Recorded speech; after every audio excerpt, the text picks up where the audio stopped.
प्रभु यीशु मसीह आप सभी को आशीषित करे। और आज की सुबह के लिए परमेश्वर का धन्यवाद है। तो फिर से एक बार आपने और हम एक साथ परमेश्वर की उपस्थिति में जमा हैं।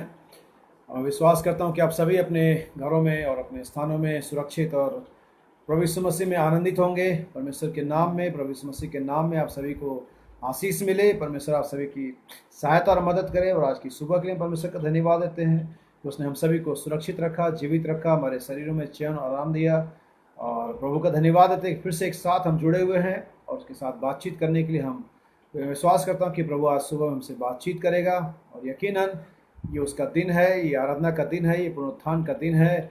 और हम सब इसीलिए यहाँ पर एक साथ जुड़े हुए हैं ताकि हम आज सुबह फिर से हमेशा की तरह अपने परमेश्वर से बातें कर सके, उससे आशीष पा सके, उससे मुलाकात कर सके और अपने धन्यवाद, अपने बलिदानों को उसके सन्मुख चढ़ा सके। क्योंकि बाइबल कहती है सारी प्रार्थनाएं, सारे धन्यवाद, सारी थैंक्स गिविंग प्रभु यीशु मसीह को हमें समर्पित करनी है। यीशु मसीह का धन्यवाद देता हूँ आज की सुबह के लिए, आप सबके जीवन के लिए और इस इंटरनेट कनेक्शन के लिए जिसके द्वारा हम एक साथ जुड़े हुए हैं। जब आप प्रार्थना करें तो अपनी प्रार्थना में बहन नम्रता के लिए प्रार्थना करें, जो भाई गुड्डू बाजपुर में, भाई अजय के छोटे भाई, उनकी वाइफ है जिसका आज डिलीवरी ऑपरेशन होने वाला है या हो रहा होगा, मैं नहीं जानता, लेकिन विश्वास करता हूँ हर बात परमेश्वर के हाथ में है और उसे नियंत्रित करेगा। अपनी प्रार्थना में उस बहन को याद रखें, उसके परिवार को याद रखें कि परमेश्वर हर एक चीज़ को अपने अनुग्रह में, अपने नियंत्रण में रखे। और मैं विश्वास करता हूँ जो बातें परमेश्वर के नियंत्रण में होती हैं, परमेश्वर के हुजूरी में होती हैं, वो बातें सही होती हैं, पूरी होती हैं और उन बातों में परमेश्वर की महिमा होती है। सो अपनी प्रार्थनाओं में बहन नम्रता को याद रखें। प्रत्येक भाई बहन के लिए प्रार्थना करते रहें, क्योंकि वास्तव में समय एक दूसरे के लिए प्रार्थना करने का है, एक दूसरे के लिए बुराई करने का, एक दूसरे के लिए लड़ाई करने का, एक दूसरे को गलत और सही बताने का समय बहुत पीछे चला गया है। अभी ये समय सिर्फ परमेश्वर की ओर, परमेश्वर के ऊपर फोकस करने का है, अपने जीवन को जांचने का है। ये समय इसलिए है कि हम ये देखें कि हम रैप्चर में जा रहे हैं या नहीं, क्योंकि हमारा सारा मकसद जितने समय से भी आप मसीह में आए, मैं और आप इसीलिए आए कि हम एक उस देश में जा सकें जिस देश में कोई मौत नहीं होगी, जिस देश में कोई बीमारी नहीं होगी, जिस देश में कोई महामारी फिर कभी अटैक नहीं करेगी, जिसमें किसी के आंखों से आंसू नहीं बहेंगे, जिसमें किसी के सर दर्द नहीं होगा, किसी को टेंशन नहीं होगा, जहाँ पर छोटा बच्चा कैरेट के बिल में हाथ डाल सकेगा। हम उस देश में जाने के लिए हम बुलाए गए, ना कि हमें चर्च होने के लिए बुलाए गए हैं, ना हमें कच्चा संदेश सुनने और प्रचारने के लिए बुलाए गए हैं, लेकिन हम उस अनंत जीवन के भागी होने के लिए बुलाए गए हैं और होने पाए कि हमें से प्रत्येक हमेशा इस प्रयास में रहे, इस कोशिश में रहे कि वो जिसके लिए बुलाया गया है वो उसे पा सके। दाऊद अपने भजन संहिता के अंदर में कहता है, एक बार मैंने यहोवा से मांगा है और जीवन भर उसी के यत्न में लगा रहूंगा। याद रखिए, अगर आपने परमेश्वर से कुछ मांगा है, अगर आपने परमेश्वर से कुछ कहा है, अगर परमेश्वर ने आपको कुछ देने का वादा किया है, तो बाइबल के अनुसार हमें अपने जीवन भर उसके प्रयत्न में लगे रहना चाहिए। जीवन भर हमें ये कोशिश करनी चाहिए, ये लड़ाई लड़नी चाहिए कि हम उस चीज़ को पा सकें जिसके लिए हम बुलाए गए हैं। याद रखिए, अगर इजराइल मुल्क के कनान में जाने के लिए बुलाया गया था, उसे हर समय इजराइल मिस्र से निकलने के दिन तक और जब तक कि वो कनान में प्रवेश करके उन शत्रुओं को, उन दुश्मनों को, उन फलस्तीनियों को मार के भगा नहीं दिया, तब तक उनको लड़ाई लड़नी थी। और जो कुछ भी परमेश्वर हमें देता है, जो कुछ भी परमेश्वर ने हमें देने के लिए वायदा किया है, वो सब कुछ हमें बड़ी आसानी से नहीं मिलेगा, वो सब कुछ हमें प्लेट में सजा करके नहीं मिलेगा, वो सब कुछ हमें बड़े ईजिली नहीं मिलेगा। उसके लिए हमें हर समय फाइट करना पड़ेगा, लड़ना पड़ेगा। क्योंकि याद रखिए, बिना फाइट के जो चीज़ें मिलती हैं वो उस पर किसी और का अधिकार होता है, वो कोई आपसे छीन भी सकता है।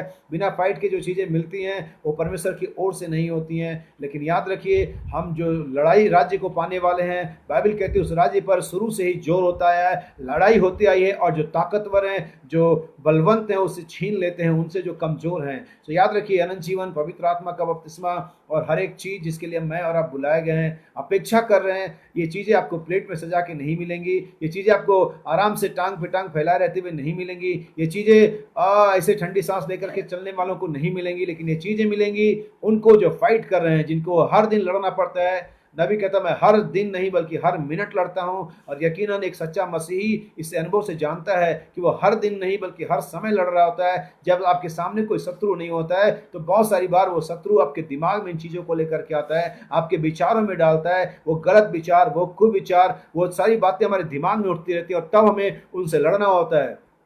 इसलिए हमारा प्रेरित पौलुस कहता है हम हर एक उस ऊंची बात को और उन भावनाओं को जो परमेश्वर के पुत्र के पहचान में उठती हैं उनका विरोध करते हैं और उनको खंडन करते हैं, उनको काटते हैं और मसीह का गुलाम बना देते हैं। सो हमारा लड़ाई हर दिन नहीं है, हर मिनट नहीं है, हर पल हमारी लड़ाई चलती रहती है। अगर कोई सामने शत्रु ना भी हो, अगर कोई बीमारी ना भी हो, अगर कोई शैतानी आक्रमण ना हो, अगर कोई दुष्टात्माएं ना भी हो सामने, तो भी ये लड़ाई हर समय यहाँ दिमाग में लड़ी जाती है। बाइबल के अंदर नबी कहता है एक संदेश और एक ऐसा महायुद्ध जो निरंतर लड़ा गया और आज भी ये युद्ध लड़ा जा रहा है। आज भी युद्ध एक सच्चे विश्वासी के दिमाग में, मस्तिष्क में लड़ा जा रहा है और एक मसीही उस युद्ध को लड़ता है और एक मसीही परमेश्वर के वचन के द्वारा उस युद्ध पर जय भी पाता है। ये मैं विश्वास करता हूँ। आज सुबह जहाँ पर बैठे हैं, आप एक लड़ाई के साथ बैठे हैं। हो सकता है शैतान आपके दिमाग में डाल रहा है, बहुत सारा काम किया जा सकता था, बहुत सारी ऐसी और वैसी बातें की जा सकती थी, लेकिन याद रखिए जब आप उन विचारों को जो शैतान की ओर से आती हैं, जो परमेश्वर के वचन की पहचान के विरोध में उठती है, जब काटते हैं, आप एक विजेता की तरह जी रहे हैं।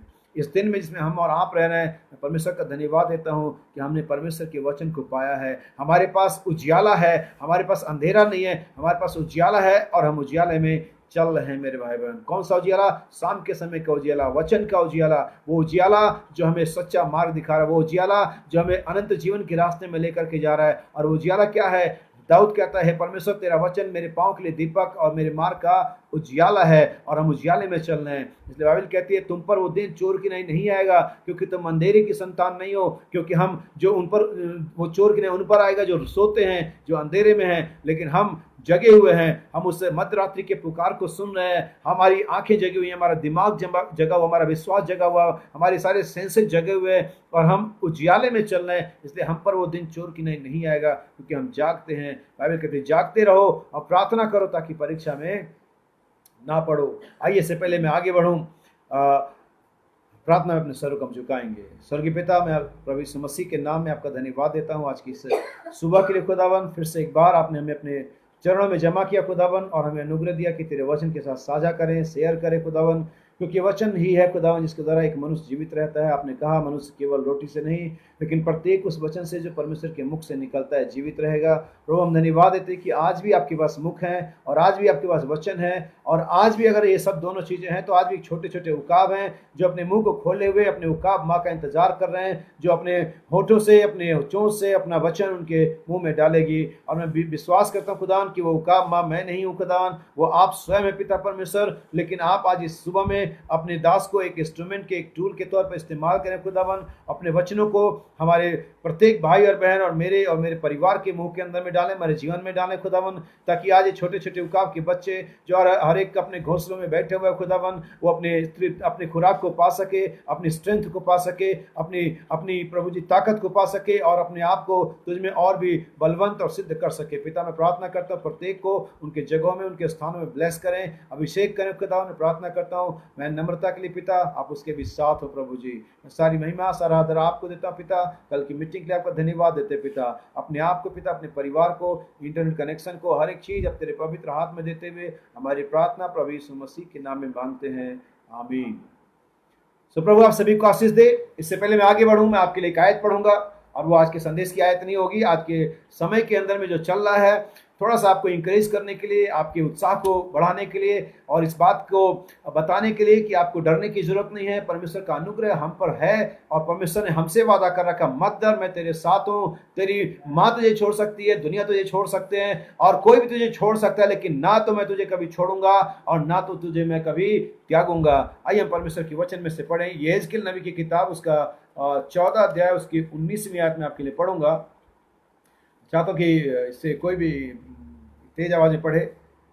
बुक ऑफ यहेजकेल चैप्टर 14 वर्स 19।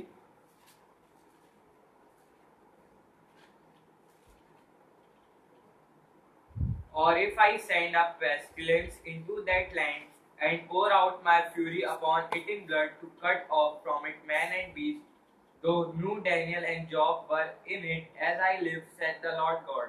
हालेलुया।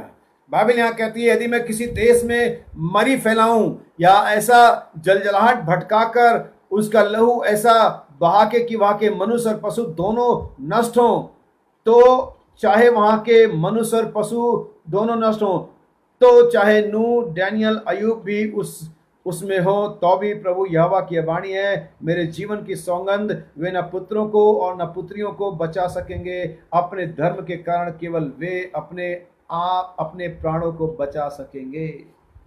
सो ये दिन जिसमें मैं और आप रह रहे हैं, जैसा कि हमने आप सभी देखते होंगे न्यूज चैनलों को और तमाम चीज़ों को, व्हाट्सएप यूनिवर्सिटी में भी आप होंगे और यहाँ पर देखते होंगे कि सारी चीज़ें हो रही हैं। और ये बीमारी जो फैली हुई है, ये जो कोरोना वायरस फैला हुआ है, और लोग बता रहे हैं ये किसी में कोई फर्क नहीं कर रहा है, ये जाति और धर्म और भाषा और पढ़ाई और लिखाई और तमाम चीज़ों को नहीं देख रहा है। और बाइबल यहाँ कहती है यदि मैं किसी नगर में ऐसी मरी फैलाऊं तो कोई मनुष्य, पशु या मनुष्य कोई भी बच नहीं पाएगा। वहां उस नगर में यदि नूह, डैनियल और अयूब जैसे लोग भी हों तो भी वे अपने पत्नी बच्चों को भी बचा नहीं पाएंगे, केवल अपने धर्म के कारण अपने ही प्राण को बचा पाएंगे। और इसीलिए बहुत समय से मैं और मेरे जैसे बहुत सारे प्रचारक, हमारा नबी जो आकर के चला गया, उसने लोगों को बताया अपने परिवार को उस मुहर के नीचे लेकर के आओ, अपने परिवार को मसीह की उपस्थिति में लेकर के आओ, अपने बच्चों को लेकर के आओ, ध्यान दो उस पर, उन पर वो क्या जीवन जी रहे हैं, ध्यान दो वो कहाँ जा रहे हैं, ध्यान दो वो मसीहों के साथ कितना संगति करते हैं। लेकिन हमने इसे नहीं किया। और आज अगर आप सोचते हैं कि अपने बच्चों को बचा लेंगे, अगर आज आप सोचते हैं कि अपनी पत्नी को बचा लेंगे, अगर आप सोचते हैं अपने माँ बाप को बचा लेंगे जो विश्वासी नहीं है, उस पत्नी को बचा लेंगे जो विश्वासी नहीं है, उन बच्चों को बचा लेंगे जो विश्वासी नहीं है, आप कहते हो सकता है मेरे बच्चे विश्वासी हो, मेरी पत्नी विश्वासी है, मेरा पति विश्वासी है, ये मतलब नहीं है कि विश्वासी है। मतलब ये है कि क्या उनके प्राण पर यीशु मसीह का लहू लगा हुआ है, क्या वो मुहर के नीचे है। कोई भी इसके लिए कि मैं अपने घर में पास्टर हूं मेरा परिवार नहीं बच जाता, इसके लिए कि आप अपने घर में प्रचारक आपका परिवार नहीं बच जाता, कोई भी अपने परिवार को बचा नहीं सकता। बाइबल कहते हैं अगर उस नगर में नूह, डैनियल और अयूब के लोग भी हों तो वो भी अपने पुत्रों को, अपनी पत्नियों को बचा नहीं पाएंगे, केवल अपने कारण, अपने धर्म के कारण अपनी प्राण को ही बचा पाएंगे। और इस समय में ये सारे जगत में हो रहा है। चर्चेज में लोग मर रहे हैं, पास्टर्स मर रहे हैं, बिलीवर्स मर रहे हैं, दुनिया के लोगों की तो बात छोड़िए, कोई नहीं बच रहा है। अमेरिका अपने आप को क्रिश्चियन राष्ट्र कहता है, वो भी मर रहा है, कोई नहीं बचा पाएगा अपने आप को। यदि परमेश्वर एक ऐसी मरी को फैलाए तो कोई अपने आप को बचा नहीं सकता है। अगर उस शहर में, उस देश में, उस चर्च में, उस परिवार में अगर नूह और डैनियल और अयूब जैसे लोग भी हो तो भी वो लोग अपने परिवार को नहीं बचा पाएंगे। अपने परिवारों के बारे में अगर आप एक माँ हैं, अगर आप एक बच्चे हैं, अगर आप सोचते हैं आपके परिवार में एक पास्टर है, अगर आप सोचते हैं आपके परिवार में एक प्रचारक है, अगर आप सोचते हैं आपके लोग चर्च से संबंधित हैं, आपके दादा कर्डिनल बिशप रहे हैं, अगर आप सोचते हैं बाइबल बहुत ज्यादा पढ़ते हैं, परिवार में एक जना, तो हो सकता है कि पूरा परिवार बच जाए। याद रखिए ऐसा बाइबल में नहीं बताया गया।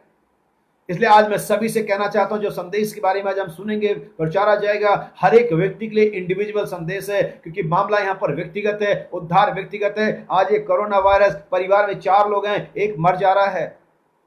याद रखिए इस चीज को। आज इस समय में जिस युग में रह रहे हैं, हर एक व्यक्ति को कीमत समझ में आई है जान की। परमेश्वर उनको अपने प्राण की वैल्यू समझाना चाह रहा था। परमेश्वर बहुत समय से इस बात को समझा रहा था, लेकिन लोगों के समझ में नहीं आती है। जैसे हमारे हिंदुस्तान के अंदर में अगर नॉर्मली लोगों को बोल दिया जाए लॉकडाउन है, अंदर रहिए, आप बाहर ना निकलिए, जब बहुत जरूरी हो तभी बाहर आइए, और अगर ऐसा कह के छोड़ दिया जाए सभी बेफालतू लोग भी चौराहों पर होंगे। और इसीलिए सरकार ने पुलिस को वहां पर रखा ताकि वो डंडों को उठाए, लाठियों को उठाए, तब लोग अंदर हैं, क्योंकि नॉर्मली यहां पर लोगों को समझ में आता नहीं है।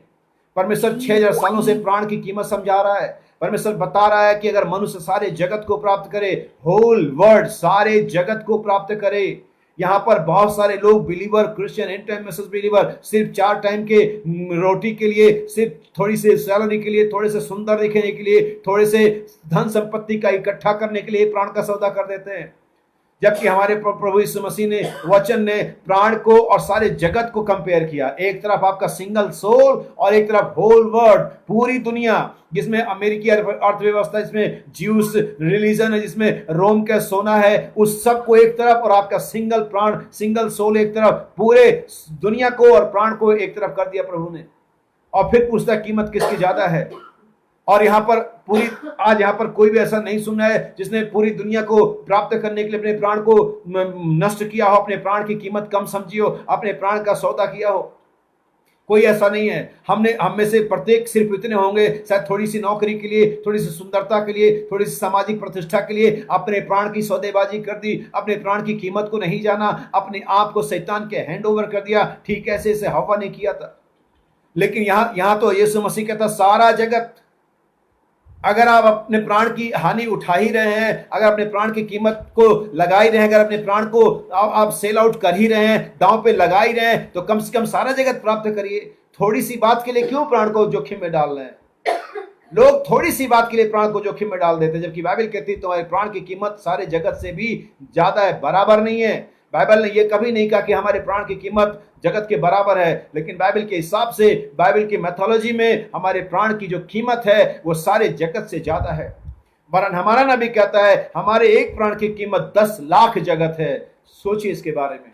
और फिर आप बताइए कि अपने प्राण के साथ क्या कर रहे हैं, आप अपने प्राण को कैसे प्रोटेक्ट कर रहे हैं, आपका प्राण क्या बचा हुआ है, क्या आपकी सोल के अंदर में परमेश्वर की प्रेजेंस है, क्या आपकी सोल में टोटल फेथ है, और फेथ और डाउट दोनों है। याद रखिए प्राण के अंदर में एक ही चीज रह सकता है, या तो फेथ और या तो डाउट। याद रखिए मेरे भाई बहन, आज इस दिन में हमें हमारे प्राण की कीमत को पहचानना है।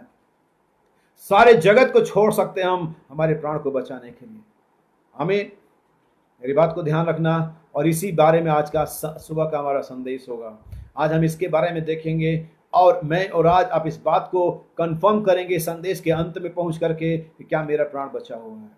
मैं मेरे देह के बारे में बात नहीं कर रहा हूं। आपका देह चर्च में जाता है, इससे परमेश्वर को कुछ लेन देन नहीं है। आपकी देह के अंदर में और कोई पाप नहीं है, इससे परमेश्वर को कोई लेन देन नहीं है। वे सारे फरीसी और शास्त्री, इवन वो जवान शासक जो यीशु मसीह के पास अनंत जीवन के लिए आया था, उन सब की देह पवित्र थी, उन सब की देह लीगलिस्टिक थी, उन सब की देह कानूनी तौर से बाइबल की व्यवस्था के अनुसार से मान्यता प्राप्त थी, लेकिन उन सब के प्राणों में कोई ना कोई प्रॉब्लम थी। वहां इन्फेक्शन, जो डिजीज था, जो बीमारी था, नबी कहता है उनके देह के अंदर में नहीं था, उनके प्राण के अंदर में था। याद रखिए, मैं फिर से इस बात को रिपीट करता हूं, मैं आपको समझाना चाहता हूं, आज ये कोरोना वायरस, ये डिजीज आपके सोल में नहीं जा सकती, आपके प्राण को ये छू भी नहीं सकती। परमेश्वर ने आपके और मेरे प्राणों के विषय में शैतान को हमेशा ही डांट के रखा है, मेरे लोगों के प्राणों को मत छूना। तू अय्यूब का सब ले सकता है, लेकिन उसका प्राण मेरा है। याद रखिए, आपका प्राण इस सरकार की, इस गवर्नमेंट की, चर्च की संपत्ति नहीं है। आपका जो प्राण है वो परमेश्वर की संपत्ति है, वो परमेश्वर की धरोहर है। याद रखिए,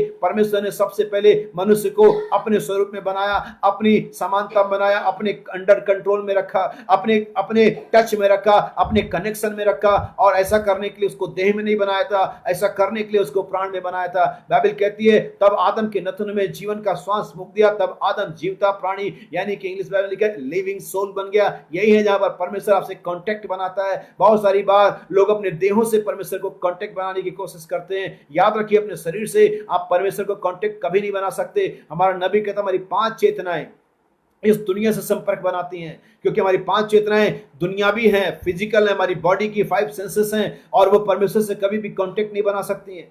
लेकिन हमारा सोल परमेश्वर के साथ कांटेक्ट बनाता है। इसलिए दाऊद कहता है ए मेरी जान यहोवा को धन्य कह, ओ माय सोल। याद रखिए, ये कांटेक्ट, ये रिलेशन, ये जो टच है, ये हमारे प्राण के अंदर में है। इसलिए मैं आपको इस बारे में बताऊंगा। हमारा आज की सुबह का जो शीर्षक है वो है ओरिजिनल मैन, मूल मनुष्य। इसके बारे में बहुत सारे चर्चे में बहुत सारी अलग अलग सिद्धांत चल रहे हैं, मुझे नहीं मालूम उसके बारे में, और नहीं मैं जानना चाहता हूं, क्योंकि मेरा जॉब परमेश्वर के वचन को प्रचार करना है। मेरा जॉब ये बताना है जो मैं जानता हूं। मेरा जॉब ये है, मेरा काम ये है कि मैं संदेश के बारे में बताऊं, बाइबल के बारे में बताऊं। मेरा काम ये नहीं कि मैं ये बताऊं कि और लोग क्या बोल रहे हैं। सो मेरा आज सुबह का जो संदेश है वह है मूल मनुष्य। आइए बाइबल के अंदर में चलें, और आज की सुबह में इस संदेश को पाने के लिए हम इसे पढ़ेंगे 2 कुरिन्थियों 5वां अध्याय 17वीं आयत। 2 कुरिन्थी चैप्टर 5 वर्स 17 हम पढ़ते हैं इसे।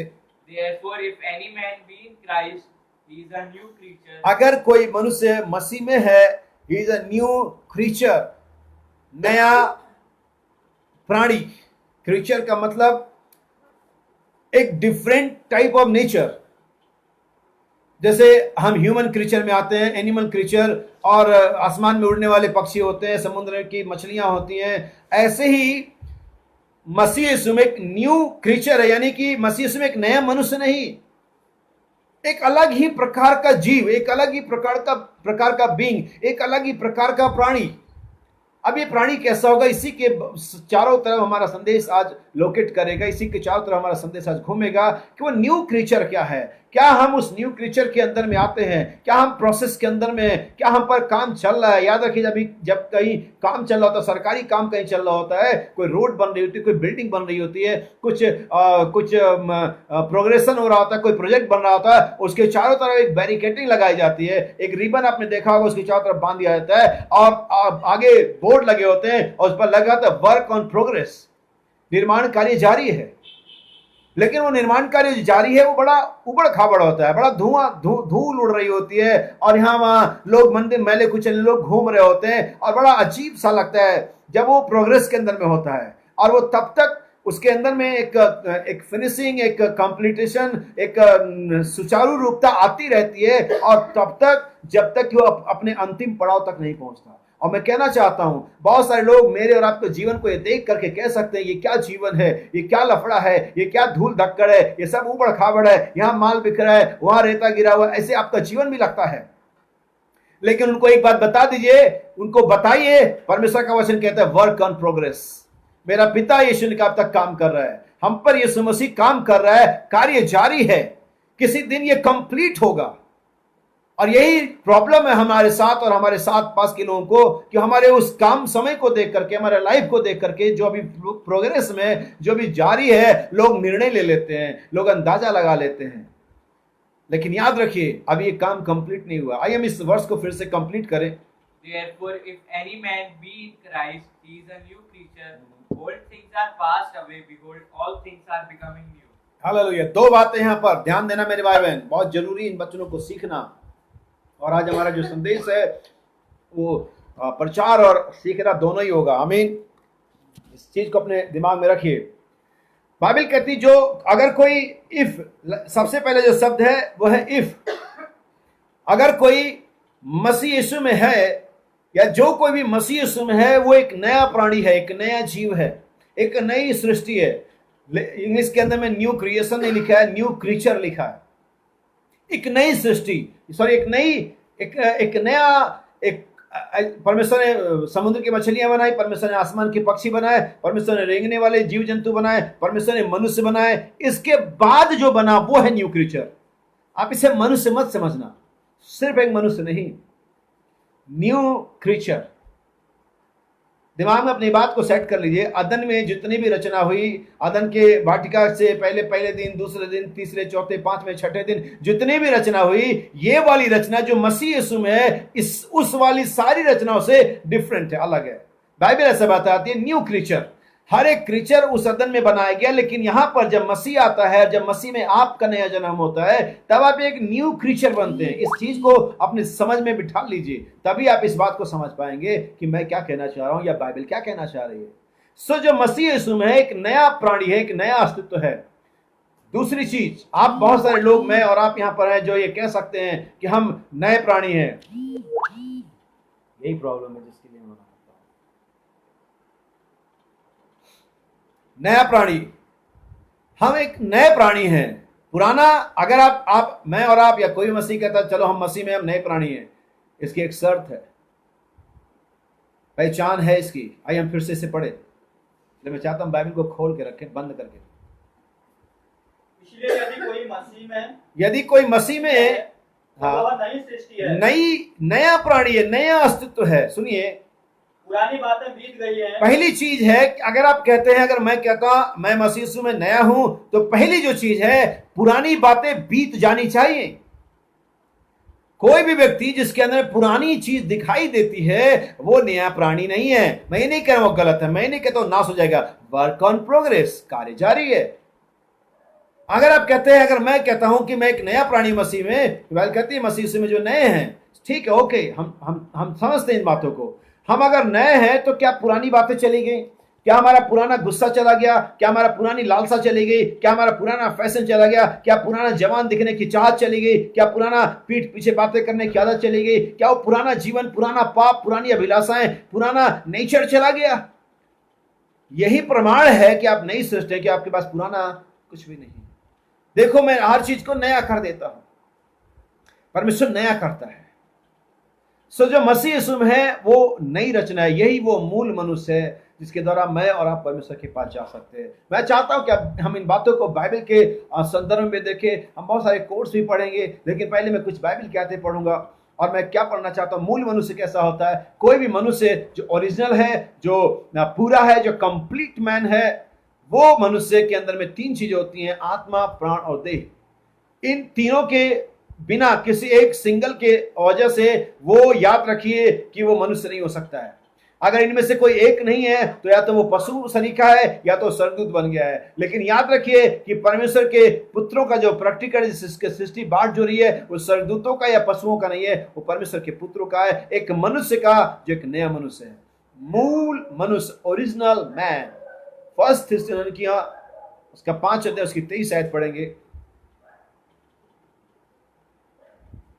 आपको बहुत बातें समझनी है आज सुबह में।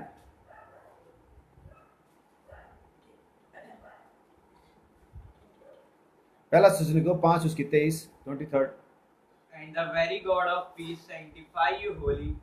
And I pray God, your whole spirit and soul and body be preserved blameless unto the coming of our Lord Jesus Christ. और यहाँ पर पौलुस कहता है, मैं ये प्रार्थना करता हूं कि शांति का परमेश्वर आप ही तुम्हें पवित्र करे और हमारे प्रभु यीशु मसीह के आने के दिन तक के लिए, दिन तक में तुम्हारे देह और आत्मा और प्राण तीनों को पूरा और सुरक्षित रखे। कंप्लीट एंड प्रिजर्व, इस बात को अपने दिमाग में बिठा लीजिए। ये तीन चीजें ही बनने के बाद एक व्यक्ति ओरिजिनल मैन होता है, मूल मनुष्य होता है, और यही तीन चीजें किसी मनुष्य को कंप्लीट मैन या ओरिजिनल मैन बनाती हैं। लेकिन इस मूल में अब हो सकता कहें या कोई सोचे कि दुनिया के लोग में भी ये तीन चीजें हैं, जो अविश्वासी है, जो मूर्ति पूजा के, उनमें भी, लेकिन यहां पर लिखा है ब्लेमलेस और प्रिजर्व, दोष रहित और सुरक्षित। क्या दुनिया के लोग दोष रहित हैं? क्या दुनिया के लोग सुरक्षित हैं? हम और आप जानते हैं दोष रहित नहीं है, सुरक्षित नहीं है, पवित्र भी नहीं है। क्योंकि यहाँ पर तीन चीजें हैं, पवित्र करे, ब्लेमलेस रखे और प्रिजर्व रखे। पवित्रता सबसे पहली चीज जो बाइबल के अंदर हम देखते हैं कि पवित्रता जो आती है वो परमेश्वर के वचन से आती है। बाइबल में यीशु मसीह ने कहा, हे पिता, सत्य के द्वारा इन्हें पवित्र कर, तेरा वचन सत्य है। कोई भी रिचुअल, कोई भी कर्मकांड, कोई भी चर्च की सदस्यता, कोई भी जल का स्नान, कोई भी धूप बत्ती, कोई भी धार्मिकता के काम, कोई भी अच्छे कपड़े आपको सेंटिफाई नहीं करते हैं, पवित्र नहीं करते हैं। सिर्फ परमेश्वर का वचन ही एक मसीही को पवित्र करता है। इस बात को अपने दिमाग में रखिए। इसलिए हमारी जो सेंटिफिकेशन है यीशु मसीह के लहू के द्वारा हुआ है। हम शुद्ध हैं यीशु के लहू के द्वारा। बाइबल कहती है यदि हम अपने अपराधों को एक दूसरे के सामने मान लें तो यीशु का लहू हमारे सारे पापों से शुद्ध करने में सामर्थ्य है। याद रखिए, पापों से शुद्ध करना, बीमारों से चंगा भी करता है, पापों से शुद्ध भी करता है। कल हमने संदेश सुना था भाई मार्क डेनियल के द्वारा, पैराडॉक्स, असत्याभास। वास्तव में परमेश्वर ने भाई को इस्तेमाल किया। प्रभु भाई को बहुत आशीष दे। और मैं विश्वास करता हूं, नबी कहता है a Christian itself a paradox, एक मसीह अपने आप में एक असत्याभास है। आप इस दुनिया में चलते फिरते पैराडॉक्स हैं। जिस दुनिया में, जिस साइंटिफिक एज में, जिस आधुनिक युग में मैं और आप रहते हैं, और जिस तरीके से हम जीते हैं, जिस तरीके से हम बोलते हैं, जिस तरीके से हम बातचीत करते हैं, जिस तरीके से हम जीवन निर्वाह करते हैं, वो अपने आप में एक पैराडॉक्स है। Christianity itself it's a paradox. मसीहत अपने आप में एक पैराडॉक्स है। आज दुनिया जिस तरह से हम जीते हैं, बहुत सारे लोग आपसे मिलते होंगे, आपको एक पर्सनल छोटी छोटी बातें बताता हूं। अच्छा, आप टेलीविजन नहीं देखते? अजीब है, एक टेलीविजन ना देखना आपको पैराडॉक्स में ले आता है। सोचो, अच्छा तुम्हारे बाल इतने लंबे हैं, बच्चों के बाल, तुम इनको स्कूल कैसे भेजते हो? तैयार होने में बहुत टाइम लगता होगा। ये आज दुनिया के लिए हमारी लड़कियों का, हमारी बहनों का, हमारे बच्चों के लंबे बाल, इट्स ए पैराडॉक्स। सिंपल बातें, बहुत बड़ी बड़ी बातें हम बाद में देख लेंगे, लेकिन ये सिंपल छोटी बातें हैं जो पैराडॉक्स को लेकर के आते हैं, असत्याभास को लेकर के आते हैं। अच्छा, तुम झूठ नहीं बोलते? आज इस दुनिया में बिना झूठ बोले किसका काम होता है? मैं तो ये कहता हूं, जब सच बोल करके बहुत मजे आ रहे हैं तो झूठ बोलने की जरूरत ही क्या है? सो इस दुनिया में रह करके सच झूठ ना बोलना आज की इस युग में पैराडॉक्स है। एक ईमानदारी का बिजनेस करना, दुकान खोलना अपने आप में एक पैराडॉक्स है मेरे भाई बहन। अगर आप अपने जॉब में, अपने दुकान में ईमानदार हैं, रिलायबल हैं और सच में परमेश्वर आपको आशीष दे, आप इस दुनिया के लिए एक पैराडॉक्स है। अपने ऑफिस में, अपने वर्क प्लेस में आप एक पैराडॉक्स है। अगर अपने नौकरी में जाते हैं, हमारी बहुत सारी बहनें जॉब करती हैं, अगर आप एक मसीही नेचर रखते हैं, अगर आप तड़क भड़क नहीं करते, लड़ाई झगड़ा नहीं करते, अगर आप सच में क्रिश्चियन की तरह व्यवहार करते हैं अपने ऑफिस में, अपने स्थान में, एक सेल्फ पैराडॉक्स। हमें आज सूरज को रोकने की जरूरत नहीं है। उस समय यहोशू को जरूरत थी, सो उसने रोका, वरना बार बार वो सूरज रोकने नहीं पहुंच जा रहा था। चलो आज फिर से एक मिरेकल दिखाता हूं। उसको जरूरत थी। दरअसल यहोशू कोई वैज्ञानिक नहीं था जो ये जानता है कि सूरज रोकना है, पृथ्वी रोकना है।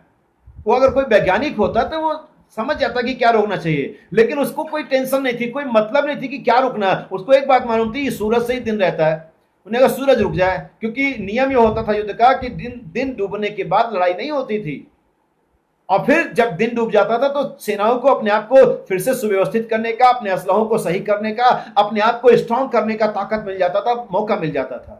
इसलिए यहोशू नहीं चाहता था कि रात हो जाए और हम हार जाएं और फिर से अपने आप को संगठित कर लें। यहोशू ने कहा सूर्य रुक जाए। अगर वो वैज्ञानिक होता बोलता है पृथ्वी रुक जाए, लेकिन उसको क्या मालूम कि क्या रुकता है। उसने तो कहा दिन चाहिए, उजाला चाहिए, सूरज रुक जाए। सूरज रुक गया। परमेश्वर ने कैसे करना है ये परमेश्वर को मालूम है। ऐसे ने क्या कुंवारी गर्भवती होगी?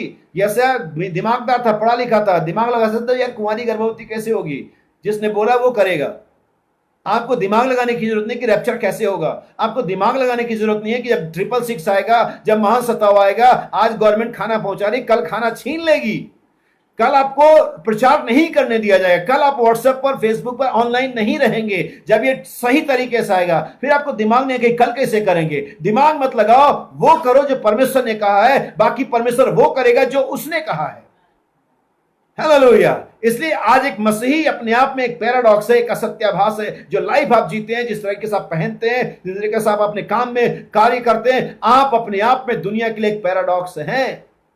तो याद रखिए मेरे भाई बहन, जो मसीह यीशु में नई सृष्टि है। सो बाइबल कहती है शांति का परमेश्वर आप ही तुम्हें पूरी रीति से, पहली चीज जो पवित्र है और फिर है ब्लेमलेस। और आज मैं फिर से कहना चाहता हूं, जैसा कि मैं बता रहा था, आत्मा प्राणदेह ये दुनिया के लोगों के पास भी है, लेकिन दुनिया के लोगों की आत्मा प्राणदेह पवित्र नहीं है। दूसरी चीज आती है प्रिजर्व नहीं है, वे सुरक्षित नहीं है। उनके हर एक अंगों में बेविचार बसा हुआ, उनकी आंखों में बाइबल कहती है बेविचारणी बसी हुई है। उनके बाइबल कहती है उनके हाथ बुराई करने से रुक नहीं सकते, उनके जो पांव है वो गलत रास्तों में जाने से रुक नहीं सकते। अगर आप नीति वचन पढ़ेंगे सब मिल जाएगा। यानी उनकी आत्मा प्राणदेह तो है, लेकिन ना वो सेंटिफाई है और ना ही वो प्रिजर्व है, ना ही वो ब्लेमलेस है। लेकिन परमेश्वर का वचन थिस्सलुनीके 5:23 में कहता है तुम्हारी आत्मा, तुम्हारा प्राण, तुम्हारी देह प्रिजर्व रहेंगे, होली रहेंगे और ब्लेमलेस रहेंगे। इसे कौन करेगा? इसे परमेश्वर स्वयं करेगा। आइए हम आगे बढ़े और मैं पढ़ना चाहूंगा आपके लिए Genesis chapter 2 verse 17. Genesis chapter 2 verse 17. But of the tree of the knowledge of good and evil, thou shalt not eat of it. और परमेश्वर ने उनको एक हिदायत दी और कहा भले और बुरे के ज्ञान के वृक्ष से कभी मत खाना। और आगे क्या कहता है?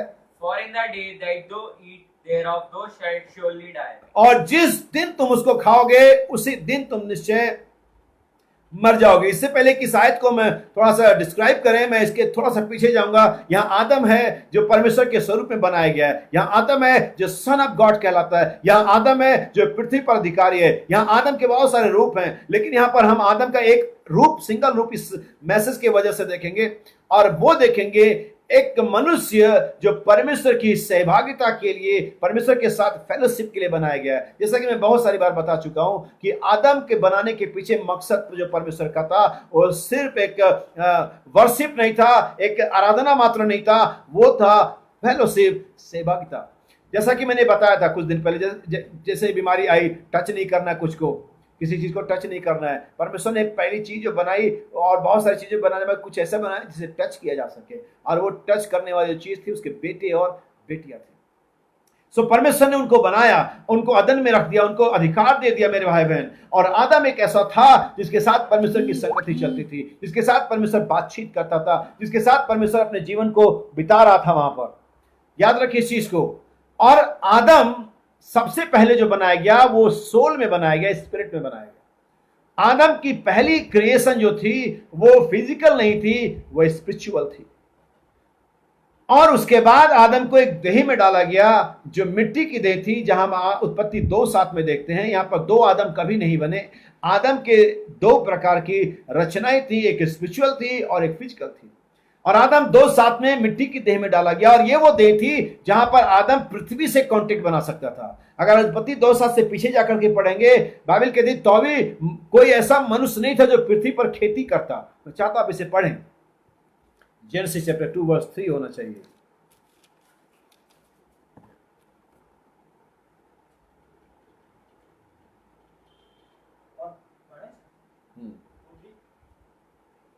और परमेश्वर ने सातवें दिन को आशीष दी। नहीं, ये 2:3 से नहीं, 5। And every plant of the field before it was in the earth, and every herb of the field before it grew, for the Lord God had not caused it to rain upon the earth, and there was not a man to till the ground. और वहां पर कोई भी मनुष्य भी नहीं था, यही वो मनुष्य है। अब ये जो मूल मनुष्य है वो उत्पत्ति 1:26 में है, लेकिन उस मूल मनुष्य को इस पृथ्वी वाली देह में डाला गया, एक मटेरियल बॉडी दी गई, ताकि वो पृथ्वी से, अर्थ से, सेंसेस जो उसके दिए गए इस मटेरियल बॉडी में, जिसको हम जिसमें से एक सेंस से टच करना, स्पर्श करना, वो इस मटेरियल बॉडी में था। और इसीलिए मैं बता चुका हूं कि कोई भी व्यक्ति, कोई भी व्यक्ति परमेश्वर को इस अपनी मटेरियल बॉडी से संपर्क नहीं कर सकता, टच नहीं कर सकता। हम बाय फेथ उसे टच करते। यही वजह है कि उस लहू बहने वाली स्त्री के टच में और तमाम लोगों के टच में फर्क था, क्योंकि हम विश्वास से छूते हैं। और जो फेथ है, जो फेथ का जो सेंस है, वो हमारे स्पिरिट में नहीं है, हमारी बॉडी में नहीं है, वो स्पिरिट में और बॉडी में नहीं है, वो हमारी सोल के अंदर में। यही वजह कि यीशु को लोग बॉडी से छू रहे थे, फिजिकली टच कर रहे थे, और तमाम जो मटेरियल चीज उसमें टच कर रहे थे। और इसीलिए यीशु मसीह की जो चंगाई की सामर्थ थी उनमें से किसी के लिए बाहर नहीं निकली। लेकिन जब इस स्त्री ने अपने फेथ से, क्योंकि बाइबल कहती है अपने मन में ये कहती थी, ये सोचती थी कि अगर वो उसके वश के छोर को भी छू लेगी, इसके छूने में सोल का कनेक्शन था, बाकियों के छूने में बॉडी का कनेक्शन था। यही वजह कि जिन्होंने अपने देह से छुआ, इसीलिए नबी कहता है कि पतरस ने या पौलुस ने अपने मांस और लहू की तरफ से नहीं जाना। इसलिए यीशु मसीह ने पतरस के लिए कहा, हे पतरस, शमौन योना के पुत्र, तू धन्य है, क्योंकि मांस और लहू ने नहीं, मटेरियल बातों ने नहीं, और डिग्री कॉलेज ने नहीं, और इंटेलेक्चुअल नॉलेज नहीं, लेकिन मेरे पिता ने जो स्वर्ग में तुझ पर ये बात प्रकट करी है।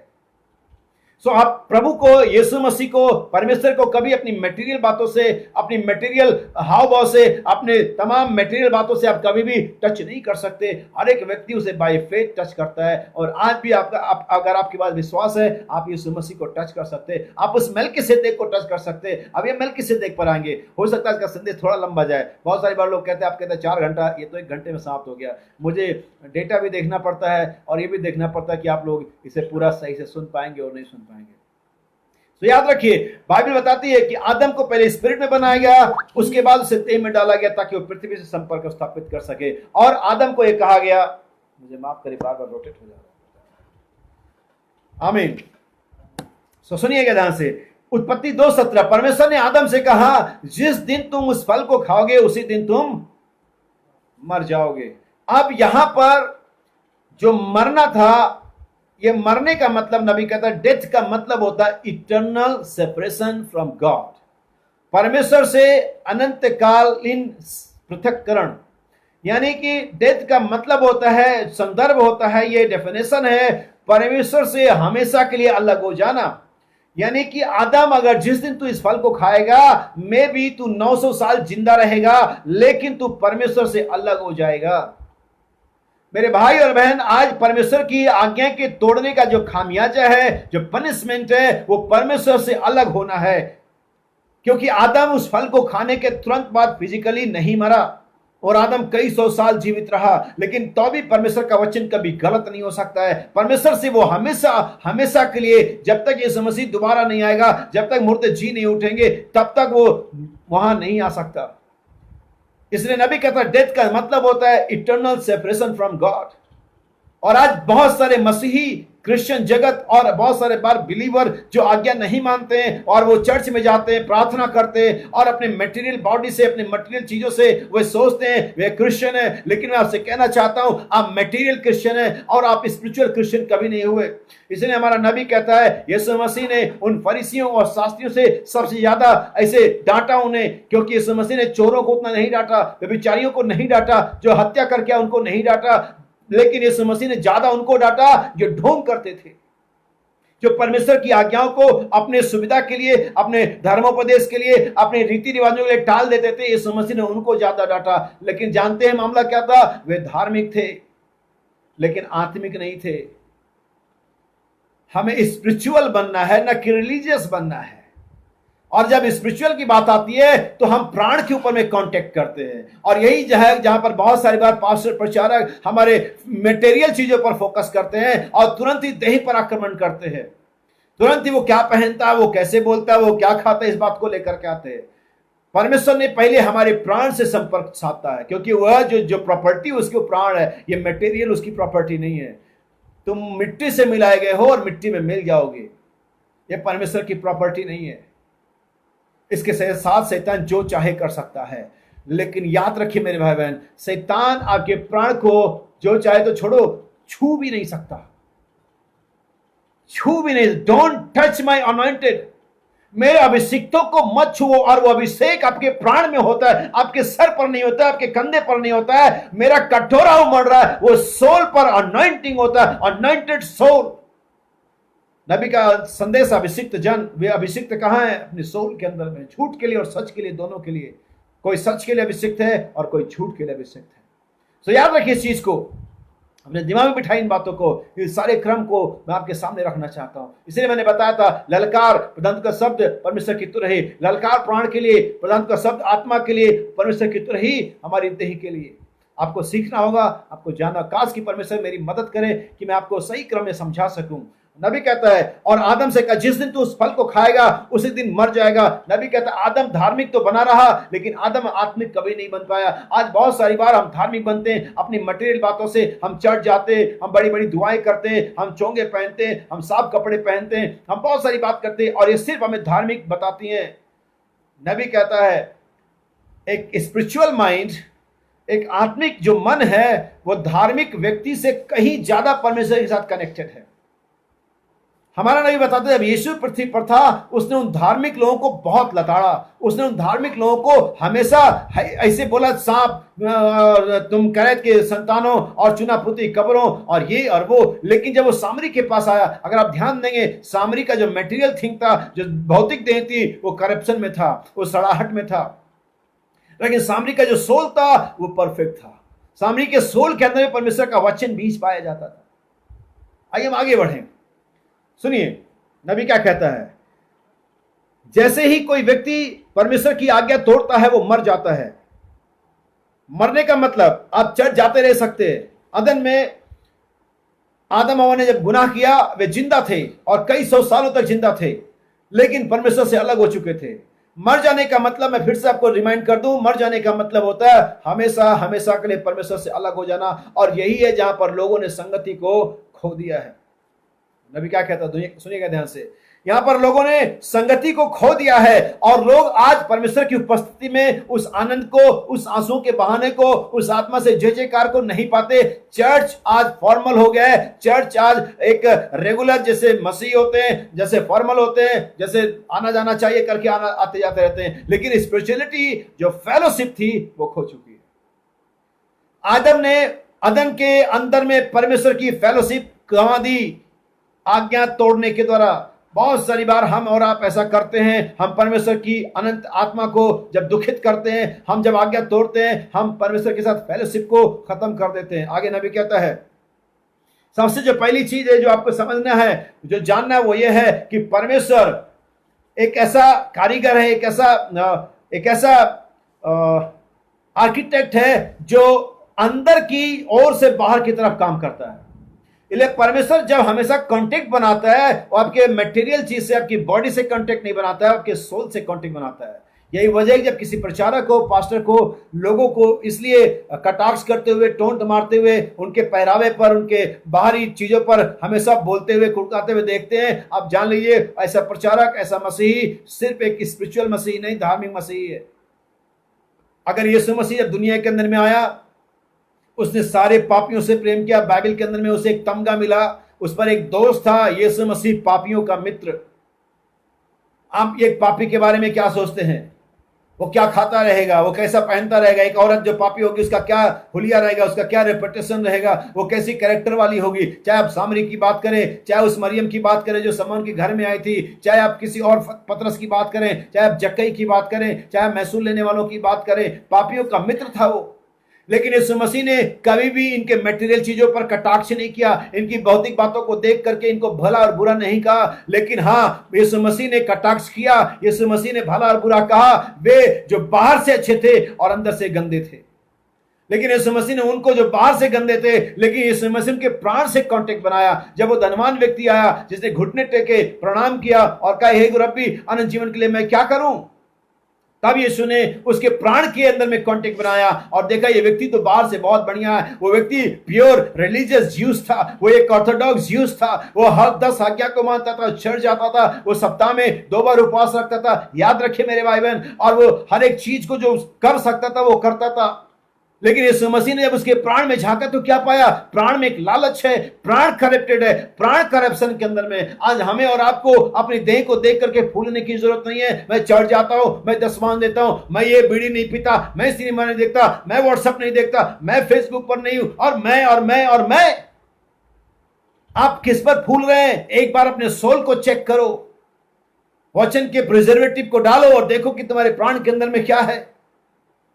ओ माय सोल, है मेरे प्राणी हवा को धन्य के। और कोई भी ऐसा प्राण जिसमें गंदगी, दुचित्तापन, बैर भाव छिपा हुआ है, बसा हुआ है, लालच है, वो कभी भी परमेश्वर को धन्य नहीं कह सकता। अगर वो धन्य कहे भी, परमेश्वर ऐसी बलिदानों को जो मिक्स के साथ आती है एक्सेप्ट ही नहीं करता है। यही वजह कि हमारी प्रार्थनाएं सुनी नहीं जाती, यही वजह कि हमारी प्रार्थनाएं तिरस्कृत कर दी जाती है, क्योंकि प्राण के अंदर में करप्शन है। लेकिन हमारा परमेश्वर एक ऐसा आर्किटेक्ट है, एक ऐसा इंजीनियर है जो अंदर से शुरू करता है। आप कहेंगे भाई आलोक बाइबल में से दिखाओ, मैं वही करने जा रहा हूं।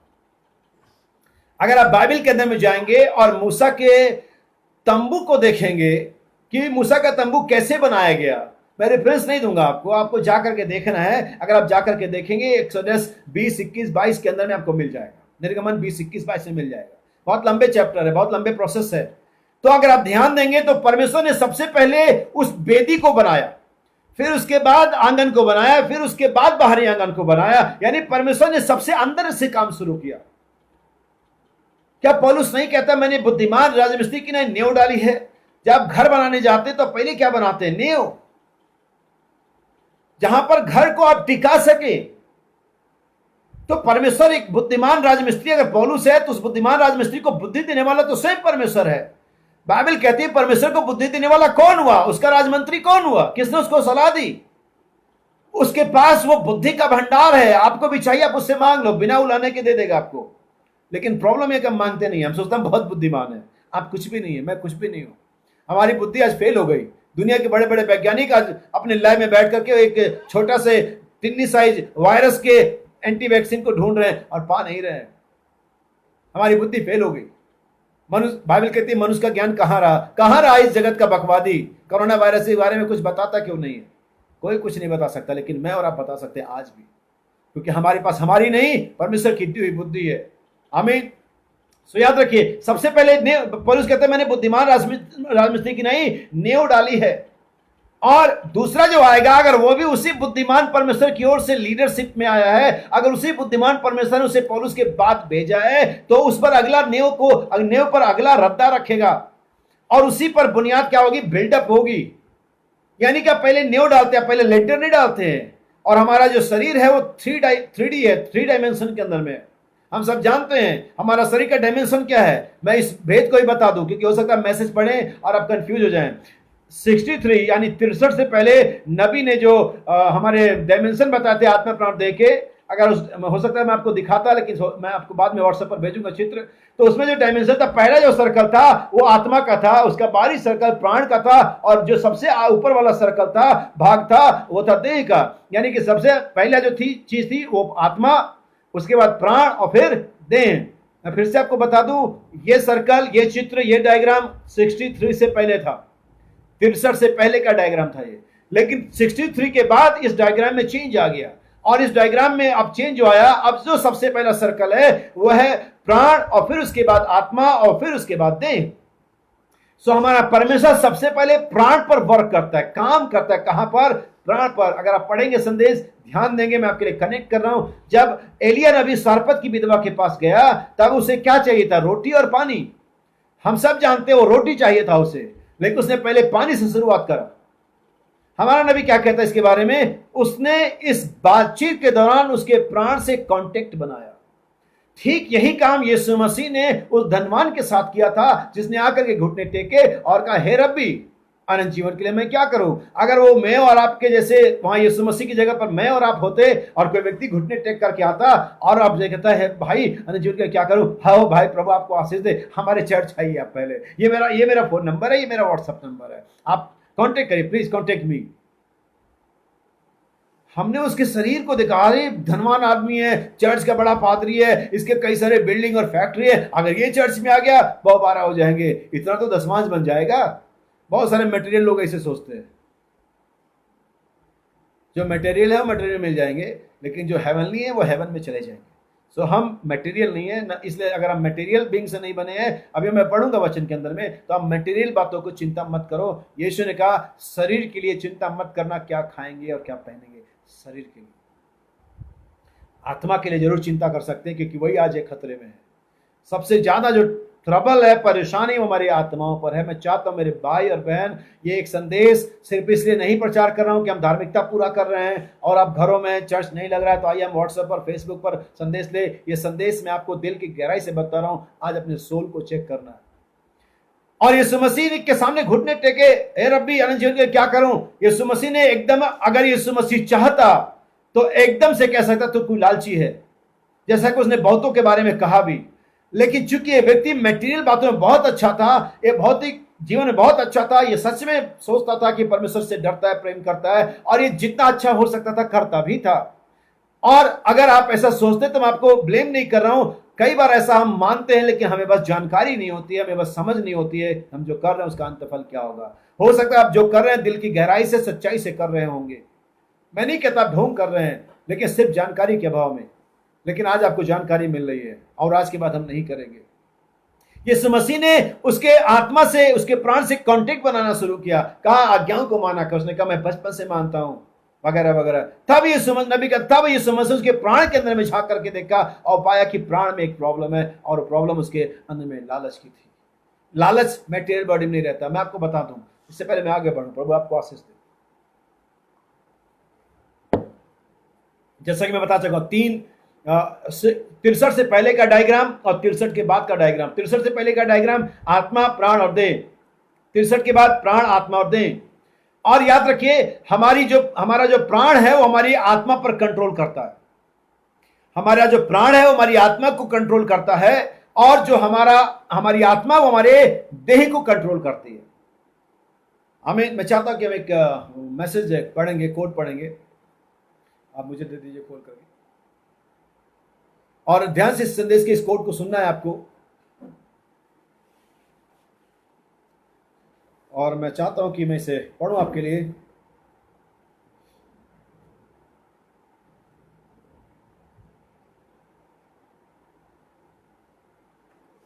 और ये संदेश है, भाई बर्नम ने प्रचार किया था इसे, क्वेश्चन आंसर।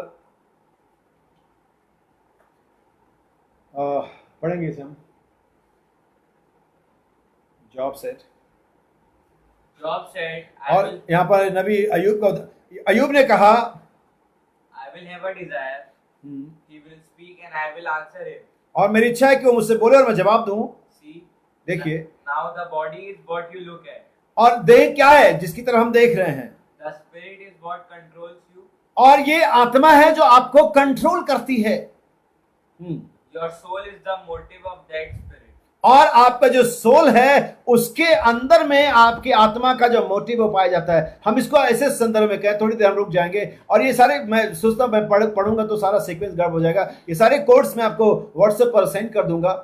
और याद रखिए यहां पर नबी कहता है कि हमारा जो प्राण है वो हमारी आत्मा को कंट्रोल करता है और हमारे आत्मा हमारी देह को कंट्रोल करता है। मैंने आपको बताया था कुछ दिन पहले कि जब यीशु मसीह ने लाजर को जिलाया और कहा हे लाजर बाहर आ, तब परमेश्वर की आवाज ने लाजर के प्राण को पकड़ा और प्राण ने आत्मा को पकड़ा और आत्मा ने देह को उठाया। अब इसको एक और उदाहरण से समझाता हूं। हमारे प्राण में जो कुछ होता है उसका इफेक्ट हमारे आत्मा पर आता है और हमारे आत्मा में जो कुछ होता है उसका इफेक्ट हमारी देह पर आता है। कैसे, सुनिए।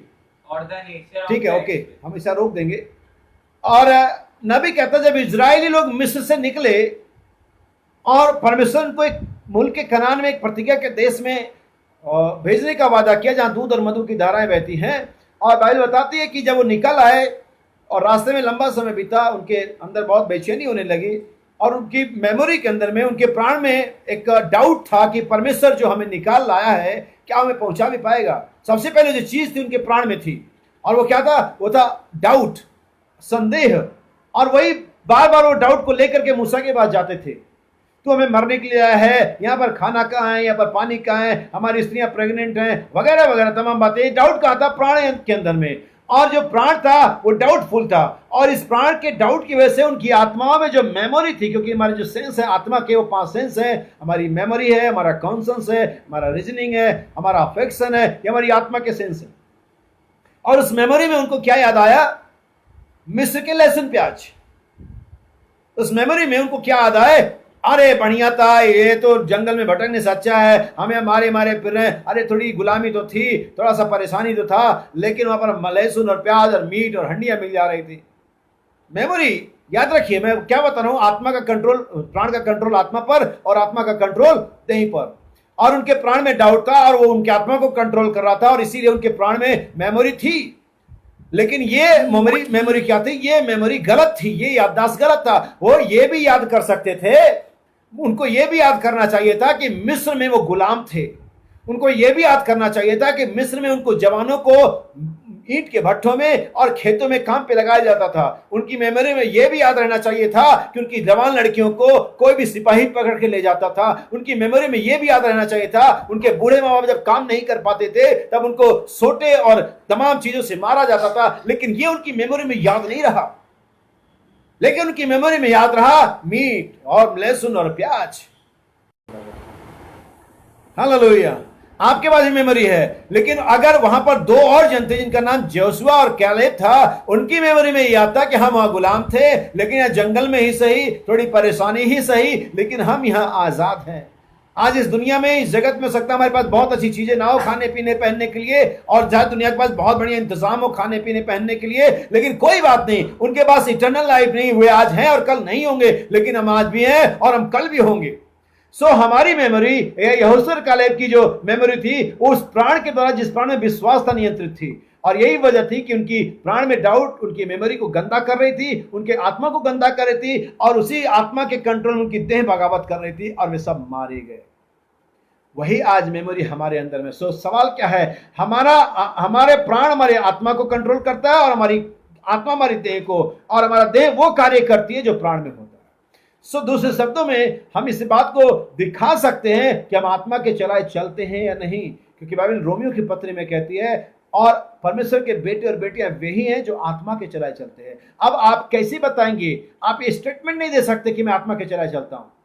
आप खड़े हुए हर जगह प्रचार के क्षेत्र में, मंच पर, चौराहे पर, और खड़े होकर कहिए मैं आत्मा के चलाए चलता हूं। इससे नहीं पता चलेगा। पता कैसे चलेगा? जो आपके प्राण में है वो आपकी आत्मा को कंट्रोल करेगा, और जो आपकी आत्मा है वो आपके देह को, यानी कि आप जो कर रहे हैं उससे पता चलेगा कि आपका प्राण किससे नियंत्रित है। यानी हमारा जो आउटर पोर्शन है वो हमें बताता कि हमारे अंदर क्या है। यीशु ने कहा मनुष्य उन किसी भी वस्तु से जो मुंह से अंदर जाती है अशुद्ध नहीं होता। बाइबल के फंडामेंटल बातों को कभी नहीं भूलना। यीशु ने कहा मनुष्य किसी भी ऐसी वस्तु से जो मुंह से अंदर जाती है कभी भी अशुद्ध नहीं होता है, लेकिन मनुष्य हमेशा अशुद्ध होता है उनसे जो बाहर आती है। और ये सब बाहर कहां से आते हैं? हमारे मन से, हमारे सोल से। इसलिए परमेश्वर हमारा जो सबसे बढ़िया आर्किटेक्ट है, इंजीनियर है, वो हमारे अंदर से काम करता है। मूसा का जो मंदिर था, जिसको तंबू को बनाया मूसा ने, सबसे पहले बेदी बनी, फिर उसके दीवारें बनी और फिर बाहरी आंगन बना। मैं आपको एक चीज दिखाना चाहता हूं आज मेरे भाई और बहन। आइए हम पढ़ेंगे हम पत्रस, पहला पत्रस, पहला अध्याय, उसकी 23वीं आयत, 1 Peter chapter 1 verse 23। Being born again, और जब हमने नया जन्म पाया, not of corruptible seed, और यहां पर क्या कहता है, हमने जो नया जन्म पाया है, नॉट ऑफ करप्टेबल सीड, ऐसे बीज से नहीं जो मरणहार है, जो करप्टेबल है, जो दूषितता है, जो गड़बड़ है, ऐसे बीज से नहीं। but याद रखिए, एक हाइब्रिड सीड को प्रोजेक्ट करता है। एक मैंगो सीड एक मैंगो को प्रोड्यूस करता है। एक वीट सीड एक वीट को प्रोड्यूस करता है। एक एप्पल सीड एक एप्पल का प्रोड्यूस करता है। तो करप्टेबल सीड क्या प्रोड्यूस करेगा? एक ऐसा बीज जो दोष वाला है, वो कैसा बीज लेकर के आएगा? दोष वाला बीज। लेकिन एक इनकरप्टेबल सीड, एक अविनाशी बीज क्या लेकर के आएगा? एक अविनाशी बीज। सो अगर हमने और आपने, जो हम कहते हैं वी आर न्यू क्रीचर, हम नई प्राणी हैं। मैं फिर से बता दूं, नया मनुष्य नहीं, नया क्रीचर। आपकी सारी चीजें जो पुरानी थी वो खत्म हो गई, हट गई। अगर आप में अभी भी वो झलक मार जाती है, वो उबाल गुस्से का आ जाता है, वो फिर से भड़कने लगता है। अंदर वाला गुंडा, अंदर वाला व्यभिचारी, अंदर वाला शराबी, अंदर वाला क्रोधी फिर से भड़कने लगता है। तो अभी आपका जन्म नहीं हुआ है, क्योंकि नई सृष्टि वो है जिसकी पुरानी बातें चली गई। अगर अभी भी आप में पुरानी बातें आ रही हैं, धोखे में मत रहना कि आपका नया जीवन हो गया है। मैं आपको डरा नहीं रहा हूं, मैं आपको दोषी ठहरा रहा हूं, लेकिन मैं आपसे कह रहा हूं, धोखे में मत रहना। मेरा पहला संदेश जो हमने ऑनलाइन देखा था वो यही था, अपने आप को धोखा मत देना। क्योंकि मुझे और आपको, मैं फिर से इस बात को इंक्लूड करना चाहता हूं, मेरे अलावा कोई धोखा नहीं दे सकता। आपको भी आपके अलावा कोई धोखा नहीं दे सकता। और अगर हम और आप किसी को सबसे ज्यादा धोखा देते हैं अपने आप को, कोई बात नहीं, ठीक है, ओके ओके ओके, यही है धोखा मत देना अपने आप को। सो बाइबल कहते हैं, हमने अब किसी ऐसे बीज से जो करप्टेबल है, जो सड़ने वाला है, नाश होने वाला, जन्म नहीं पाया, लेकिन हमने जन्म पाया है अनकरप्टेबल सीड से। जैसा कि मैं बता चुका हूं, जैसा सीड वैसा ही प्रोड्यूसन, वैसा ही फल आएगा। मैं आपके लिए एक वचन पढ़ूंगा, लूका 8:11। पहली बात तो जान लेना कि बीज क्या है, क्योंकि बहुत जरूरी है कि हम बाइबल को सीख रहे हैं, बाइबल को पर्टिकुलर सीख रहे हैं, स्टेप बाय स्टेप सीख रहे हैं। पर्टिकुलरली हमें डॉक्ट्रिनल पॉइंट ऑफ व्यू से जानना चाहिए कि बीज क्या है। लूका 8:11, chapter 8 verse 11। now the parable is this: और अब ध्यान से समझ लेना, पैरेबल इज दिस, दृष्टांत यह है, the seed is the word of God. The seed is the word of God. So मैं ये कह सकता हूं, हमने किसी मटेरियल बीज से, हमने किसी करप्टेबल सीड से, हमने किसी चर्च सीड से, हमने किसी सोसाइटी सीड से, हमने किसी लीगल सोसाइटी के सीड से जन्म नहीं पाया। हमने सीड ऑफ वर्ड यानी वचन के द्वारा जन्म पाया है। और जिस बीज से हम पैदा हुए हैं, एक मनुष्य का बीज एक मनुष्य को पैदा करता है, एक आम का बीज एक आम को पैदा करता है, घोड़े का जीन घोड़े को पैदा करता है। तो क्या परमेश्वर का वचन का बीज परमेश्वर के वचन को पैदा ना करेगा? पैरेबल इज, दृष्टांत यह है कि बीज परमेश्वर का वचन है। आइए पढ़े फिर से 1 Peter chapter 1 verse 23।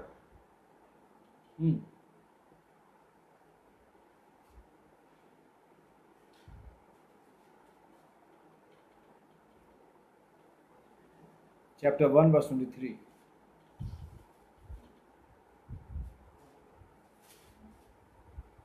Being born again, not of corruptible seed, but of incorruptible, by the word of God, which live and abideth forever. Hallelujah. हमने परमेश्वर के वचन, परमेश्वर के सदा ठहरने वाले वचन के द्वारा नया जन्म पाया है। यही नया जन्म आपको न्यू क्रीचर बनाता है। अभी जन्म कहां होता है? आइए मैं बाइबल के और गूढ़ रहस्य में लेकर के चलूं। एक और वचन पढ़ेंगे, 2 वचन हम निकालेंगे। Ephesians chapter 2 verse 1, 1 John chapter 3 verse 9। Ephesians chapter 2 verse 1, 1 John chapter 3 verse 9, इफिसियों 2:1, पहले यूहन्ना 3:9। And you hath he quickened whoever dead in trespasses and sins, where time past you आइए भाई खुशहाल हम इसे पढ़ें। इफिसियों 2:1। इफिसियों 2:1।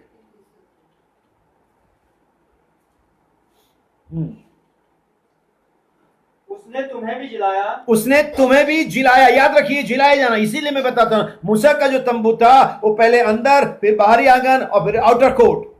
परमेश्वर जो हमारे साथ काम करता है वैसे हम सब का जो वो होना चाहिए, जो अप्रोच होना चाहिए एक दूसरे के लिए, उसके सोल में होना चाहिए। यही वजह है कि मेरे पास बहुत सारे ऐसे बिलीवर्स हमारे चर्च में भी, बाहर जहां भी मैं जाता हूं, बहुत सारी बार हम लोगों के बाहरी आवरण को, बाहरी हाव भाव को, बाहरी उनके चाल ढंग को, लालसाओं को देख करके सोचते ये तो कुछ नहीं है, ये तो ऐसा है वैसा है। लेकिन हमारी अप्रोच हमेशा एक मसीही के तौर पर लोगों के सोल के साथ होनी चाहिए, जैसा कि हमारे पुरखों का, हमारे प्रभु यीशु मसीह का था।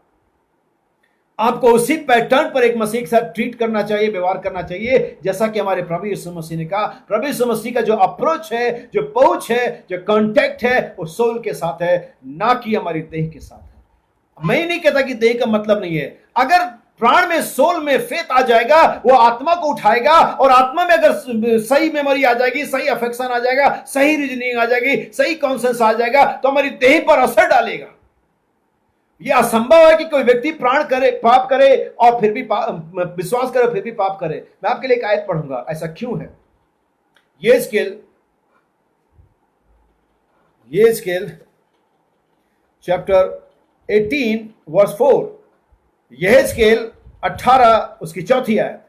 इसे रोक करके रखेंगे जहां फिर से हमने पढ़ा था। देखो सबों के प्राण तो मेरे हैं। देखो बाइबल क्या कहती है, देखो सबों के प्राण। कितने प्राण? आज अब ये बात को समझ लीजिए कि जितने भी दुनिया के लोग हैं, believer, unbeliever, Christian, non Christian, juice, gentile, everyone, सबों के प्राण परमेश्वर कहता है मेरे ही हैं।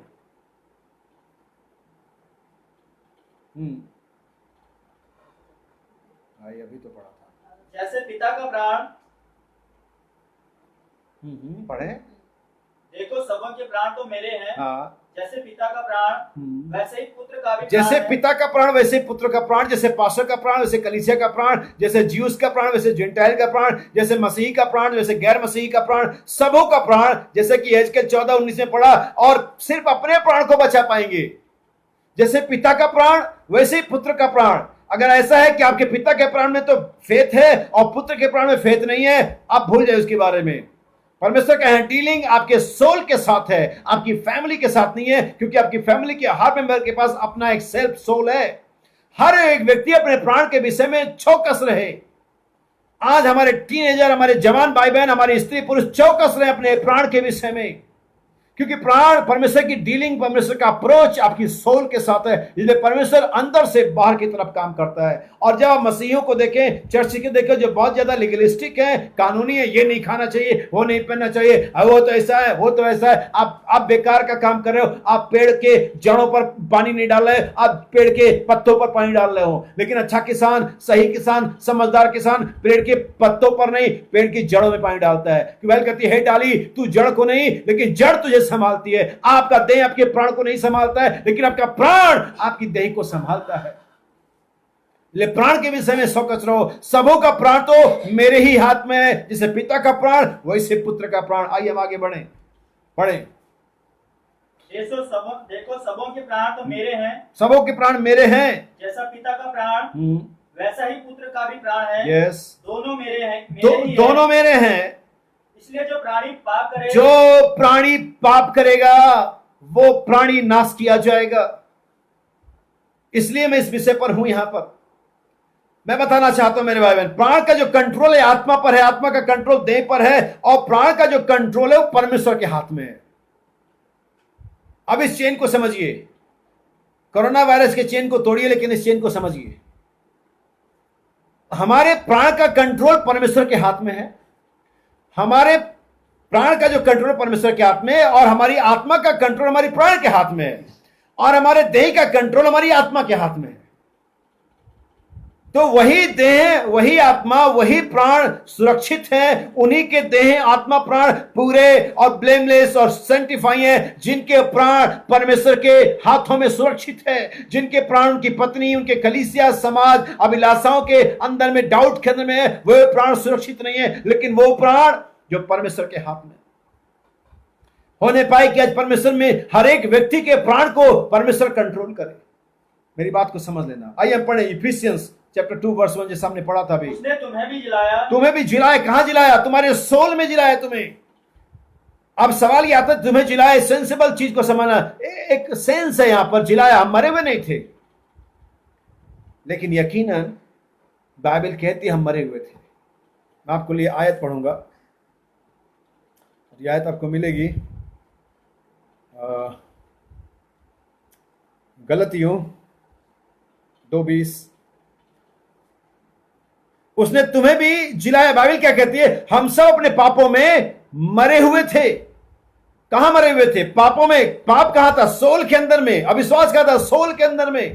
इसलिए ललकार का जो संदेश है, जो प्रधान का शब्द के पहले संदेश है, मलाकी 4 का संदेश, वो ललकार का संदेश क्या करता है? हमारे सोल को जागृत करता है, रिवाइव करता है, और पाप को जो प्राण के अंदर में उसे हटाता है। नाउ फेथ इज, मलाकी 4 के संदेश के बाद नाउ फेथ इज, अब विश्वास है।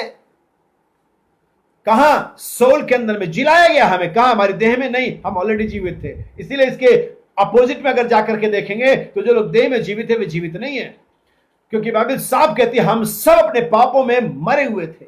लेकिन मलाकी 4 के संदेश ने हमें जिलाया। कहां? देह में? नो, वहां तो हम ऑलरेडी जीवित थे, हमारे प्राण में। और तब हमारे ये प्राण जीवित हुआ, उसने हमारे आत्मा को पकड़ा। ठीक ऐसे जैसे लाजर जिंदा हुआ।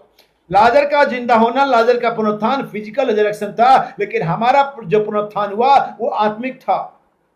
हमारा एक दिन पुनरुत्थान फिजिकल भी होगा, दुनियावी भी होगा। हम प्रथम पुनरुत्थान में भी जाएंगे, लेकिन इससे पहले कि हम प्रथम पुनरुत्थान में जाएं, उस दुनियावी पुनरुत्थान में जाएं, हमें आत्मिक पुनरुत्थान से आगे बढ़ना है। सवाल कहते हैं, हे सोने वाले, मुर्दों में से जाग उठ। कौन से सोने वाले? मरे हुए सोने वाले, अविश्वास में सोने वाले, पाप में सोने वाले। जाग उठ। कैसे? परमेश्वर की वचन की आवाज से। महान प्रकाशित ज्योति तुम्हें जागृत करती है। फिर से पढ़ते भाई, इफिसियों। उसने तुम्हें भी जिलाया। तुम्हें भी जिलाया, जो अपने अपराधों और पापों के कारण मरे हुए थे। क्या आपने देखा? मरे हुए थे। यस, हम बाइबल कहती है जो स्त्री पाप में पड़ गई, वो शोक विलास में पड़ गई, वो जीते जी मर गई। जो कलीसिया प्राण की चिंता किए बिना देह के सुख विलास में चली गई, वो जीते जी मर गई, यानी जीवित रहते हुए मरे हुए हैं। जिलाया हमें।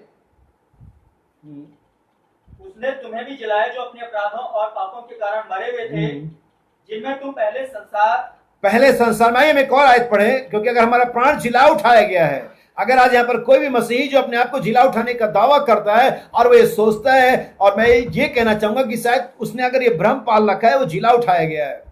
मैं चाहता हूं कि हम भ्रम में ना रहें, हम धोखे में ना रहें। परमेश्वर का वचन हमें धोखे से बाहर निकालता है, और कई बार ये धोखा हमें दुनिया नहीं देती, कई बार ये धोखा हमारा पास्टर में नहीं देता, कई बार ये धोखा हमारे और लोग नहीं देते, कई बार ये धोखा हमारा मन हमें धोखा देता। कि बाइबल कहती है मन सबसे ज्यादा धोखा देने वाला है। सेल्फ सेटिस्फेक्शन, सेल्फ विटनेस, और ठीक है नहीं, अपने आप को वचन से जांचना। आप कैसे जांचेंगे कि हम जिला उठाए गए हैं? कैसे जानेंगे हम नई रचना है? 1 John chapter 3 verse 9। 1 John chapter 3 verse 9।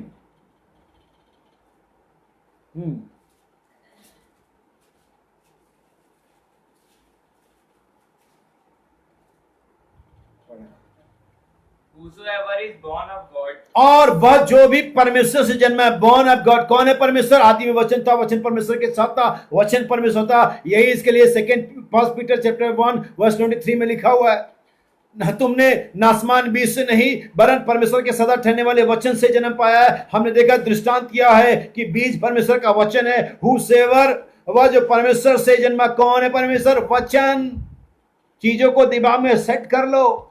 हो सकता है आपके लिए, जब आप बहुत ज्यादा बाइबल नहीं पढ़ते, जब बहुत ज्यादा मसीहत का टच में नहीं रहते, तो इतनी बातें आप अपने दिमाग में सेट नहीं कर पाएंगे, ये मेरी गारंटी है।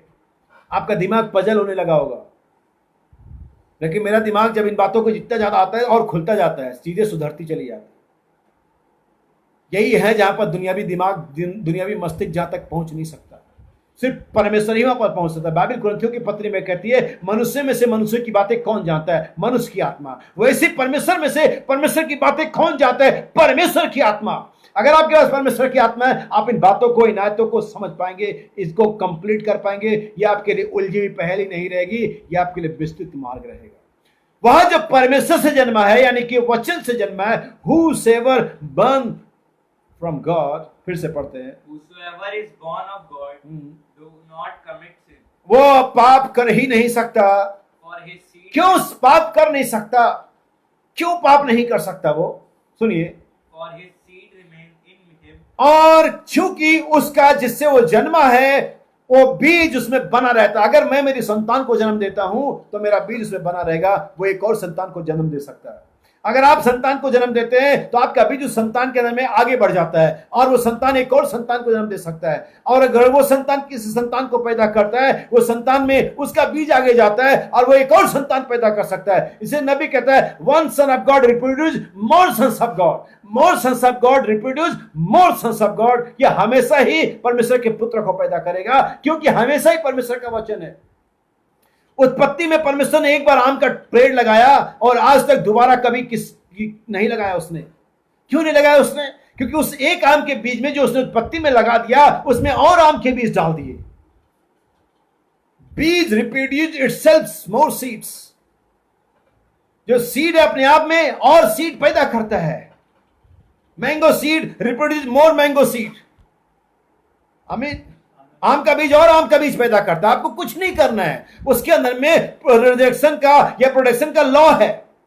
परमेश्वर ने एक ही बार गेहूं बनाया, परमेश्वर ने एक ही बार आम बनाया, परमेश्वर ने एक ही बार कोई और बीज बनाया। आज उसके बाद दोबारा परमेश्वर पृथ्वी पर नहीं आया उसने बनाने के लिए, क्योंकि उसने एक ही बार जब बनाया उसमें प्रोड्यूसर करने का, उत्पन्न करने का एक नियम डाल दिया और वो अभी तक चल रहा है। परमेश्वर का पुत्र एक ही बार दुनिया में आया और हमारा प्रभु यीशु मसीह था। उसने कलीसिया को पैदा किया, उन्हें वचन से कलीसिया को पैदा किया और वही वचन फिर से परमेश्वर के पुत्र को पैदा कर रहा है। One son of God reproduce more sons of God, more sons of God reproduce more sons of God.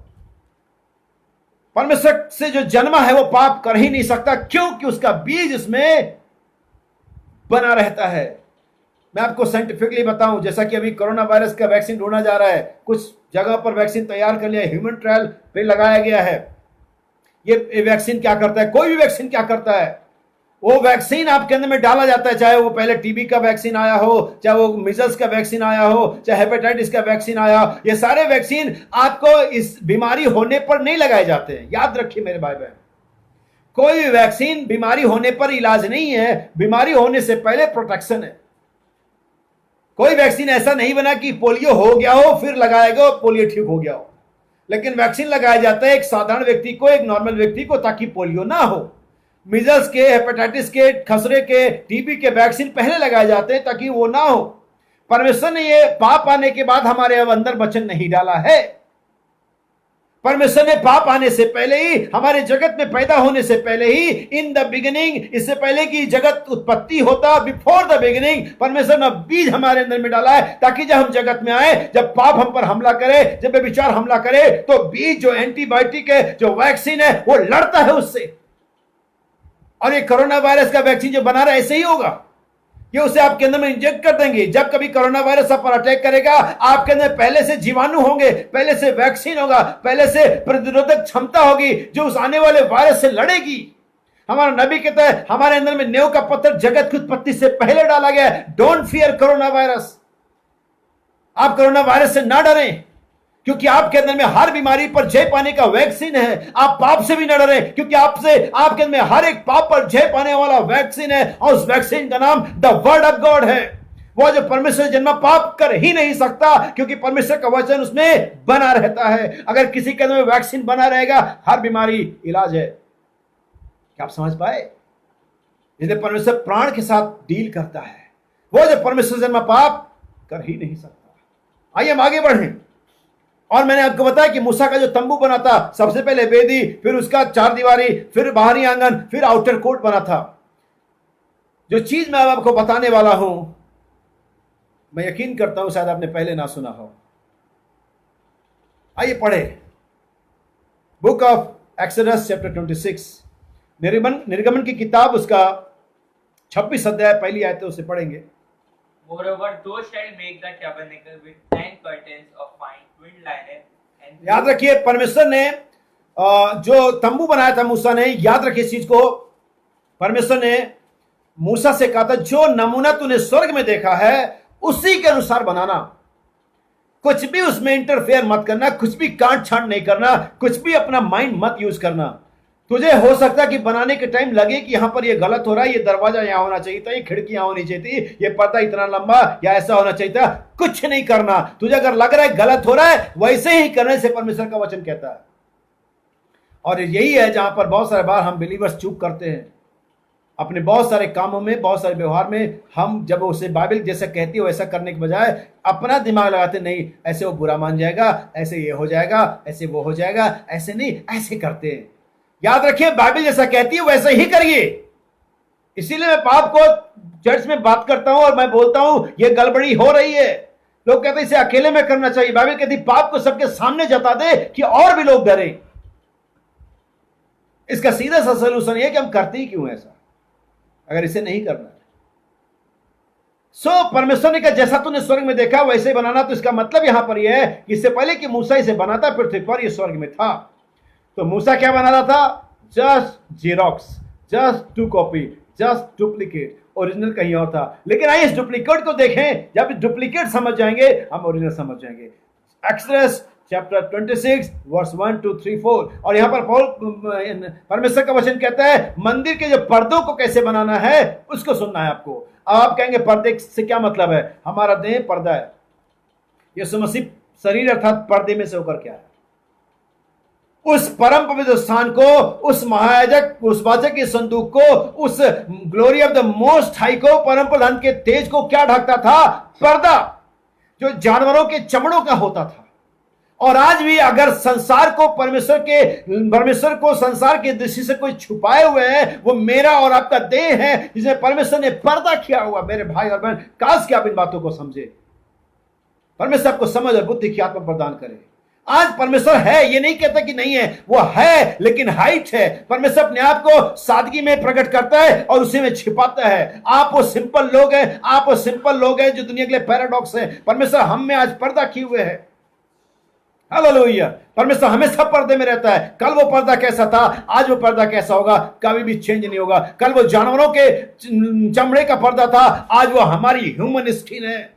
लेकिन एक और चीज जो इस पर्दे के लिए होनी चाहिए, और वो पर्दा जो जानवरों का था वो मरे हुए जानवरों का था, जिंदा जानवरों का नहीं था। और आज हम बहुत सारी बार सोचते हैं कि परमेश्वर में पर्दा है, सोचते हैं परमेश्वर में पर्दा होना चाहिए, और हम जिंदा रहते हैं।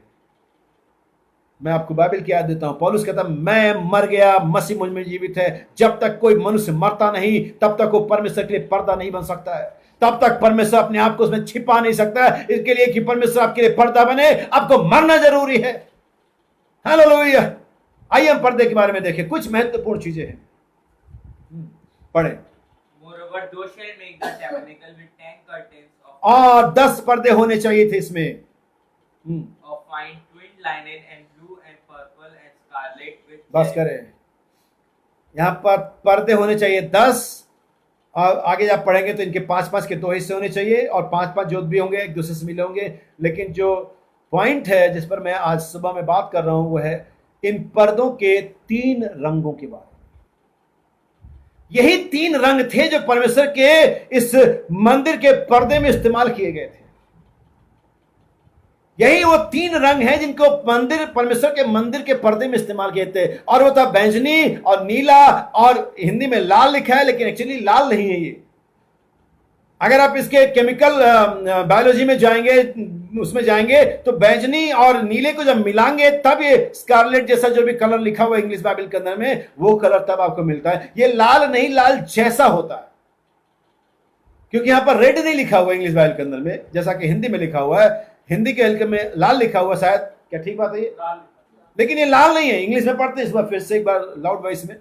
Moreover, thou shalt make the tabernacle with 10 curtains of fine twined linen and blue and purple and scarlet. और स्कारलेट एक ऐसा कलर है जो ब्लू और पर्पल के मिक्स का होता है। और शायद मैंने भी आज ब्लू शर्ट पहनी, इत्तेफाक है ये, और मुझे पसंद है। आमीन। और ये दोनों का मिक्स होता है। और ये 3 ही रंग थे जो इस मंदिर के अंदर में पर्दे में इस्तेमाल किए गए थे। और जो तीसरा रंग था, इन 2 रंगों का मिक्स रंग था।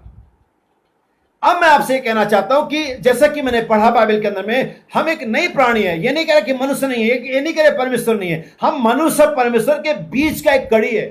जैसा कि हमारा प्रभु यीशु मसीह था, बहुत सारे कलीसियां जो क्रिश्चियन साइंसेज हैं, जो बड़ी बड़ी कलीसियां हैं, जो विद्वान हैं, और वो लोग उनमें से दो ग्रुप है, और एक यीशु मसीह को मनुष्य मानता है और दूसरा ग्रुप है यीशु मसीह को परमेश्वर मानता है। ठीक इसको अगर हम संस्था के नाम लें, यहोवा witness, Jesus only.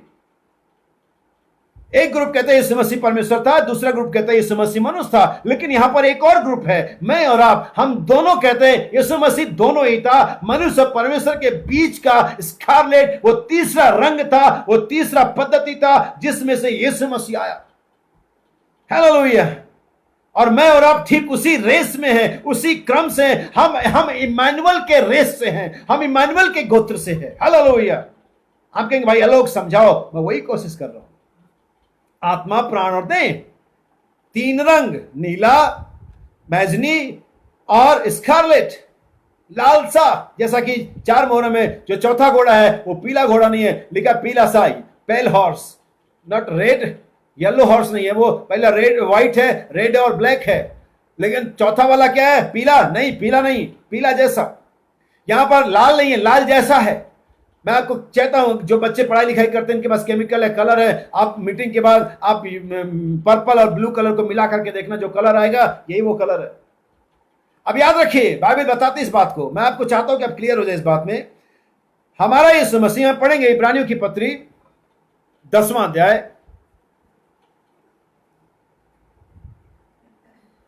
Hebrew chapter 7 verse 1। एक और चीज जो मैं आपको बताऊं, मंदिर के रचना के बारे में बात करें। मैं पहली चीज जो बताई कि परमेश्वर ने अंदर की तरफ से बाहर की तरफ आना शुरू किया, फिर पर्दे टांगे, और वो पर्दे 3 कलर के थे और उनकी लंबाई 28 हाथ की थी और उनकी गिनती 10 थी। मैंने बताया था कि 28 जीवन का नंबर है और 10 के 2 भाग किए गए, और ये 10 और 2 एक साथ होते हैं। जैसे 10 आज्ञाएं हैं 2 तख्तियों पर।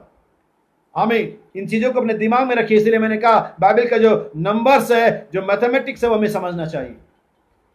5 के 2 थे, 28 हाथ जो कि जीवन का चक्र है, जीवन का। और यहां पर 3 रंग हैं, नीला, बैंगनी और लाल सा। और बाइबल के अंदर में इब्रानियों 7 में एक चीज पढ़ते, फिर मैं इसके बारे में समझाता हूं आपको। पढ़िए। For this Melchizedek, king of Salem, और यह मलकीसेदेक, यहां पर एक और व्यक्ति है। मेरे भाई बहन, अब हम मैसेज के अंतिम छोर में जा रहे हैं। मैं सारी चीजों को अब समेटने के लिए जा रहा हूं ताकि इनको एक सही क्रम दे दूं। यह मलकीसेदेक, दिस मलकीसेदेक, ये पर्टिकुलर एक पर्सन है। हम सब मलकीसेदेक के बारे में बहुत ज्यादा नहीं जानते, लेकिन यहां पर जो चीज जो अभी तक हमने देखी नहीं, समझी नहीं, मैं उसको समझाने की कोशिश कर रहा हूं। यह मलकीसेदेक, हम यीशु मसीह को जानते हैं प्रॉपर, हम यहोवा को जानते हैं प्रॉपर।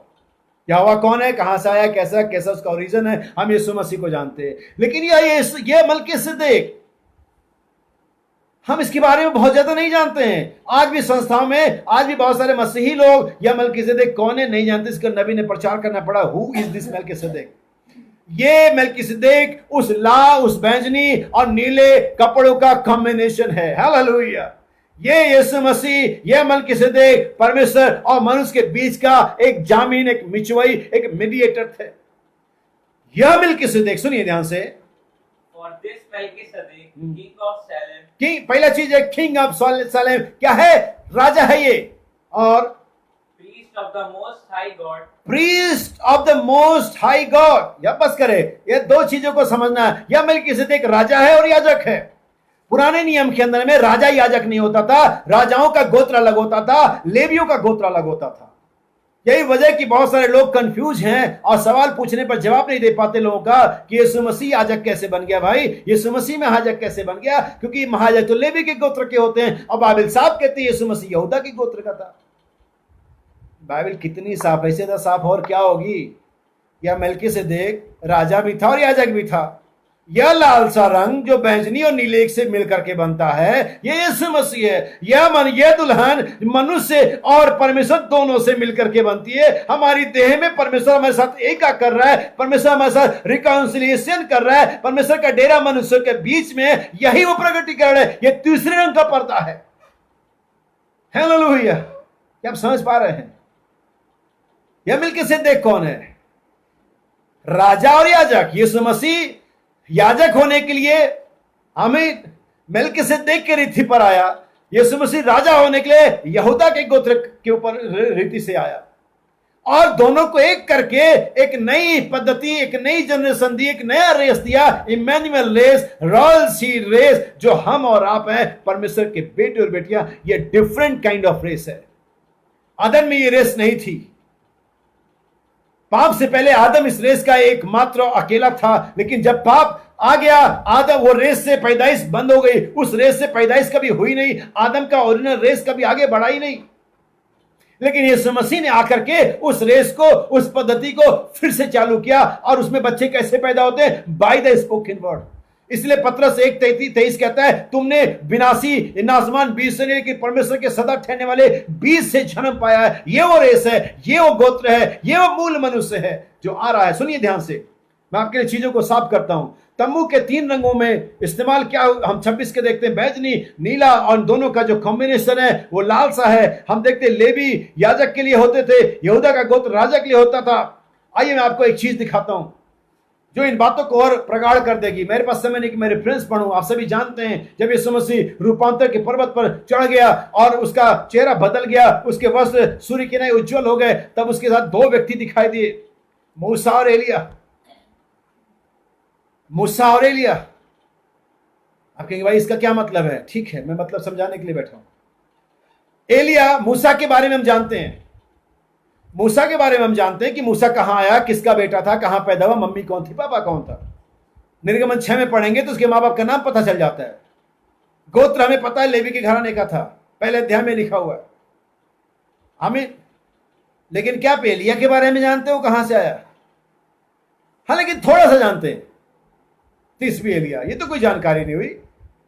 कौन से गोत्र का था, कौन से शहर से था, क्योंकि तिस्बी जो शहर है वो आपको बाइबल के अंदर में या जियोग्राफी में, भूगोल में कहीं नहीं मिलेगा। तो हम मूसा को जानते हैं लेकिन हम एलिया को नहीं जानते हैं। लेकिन यहां पर तीसरा है जिसको यीशु मसीह को थोड़ा बहुत जानते हैं और एक को बिल्कुल नहीं जानते। यही वो कॉम्बिनेशन है।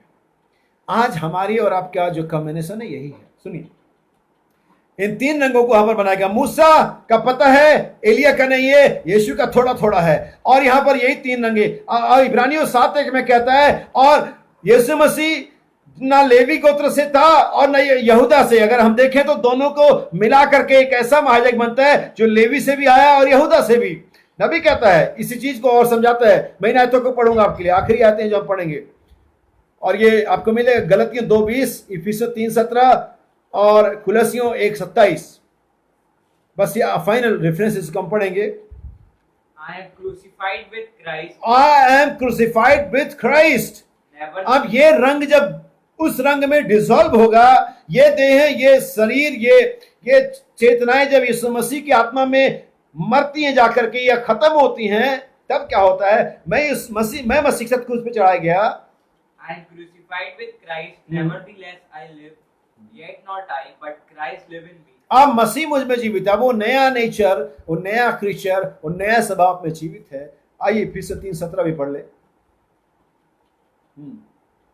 That Christ may dwell in your hearts by faith, that you. और अब वही मसीह तुम्हारे अंदर में क्या है? विश्वास के द्वारा जीवित है। ये वो मसीह है जो तुम में जीवित है, जो तुम्हें नया नेचर बना रहा है, नया क्रीचर बना रहा है। लास्ट वन, कुलसियों 2:1-27, 1:27।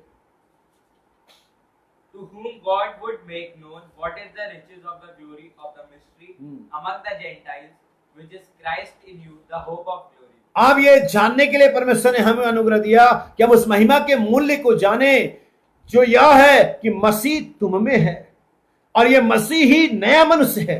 ये मसीह का है। इसलिए बाइबल कहती है, आइए हम उस, हालेलुया, याद रखिए इस चीज को। परमेश्वर ने हमें नए जन्म के द्वारा परमेश्वर के राज्य में पैदा होने के लिए इनवाइट किया है कि हम नए मनुष्य बने। एक कोट में पढ़ूंगा आपके लिए, ठीक है?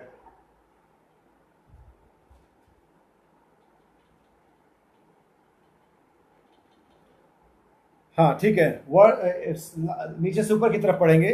संदेश का नाम बता दें। The flashing red light of the sign of. और ये संदेश है उसके आने के चिन्ह का चमकता लाल प्रकाश। Para 171. Then I know as this little child cries for the new birth is being formed. अब यहाँ पर देखिए, फिर से।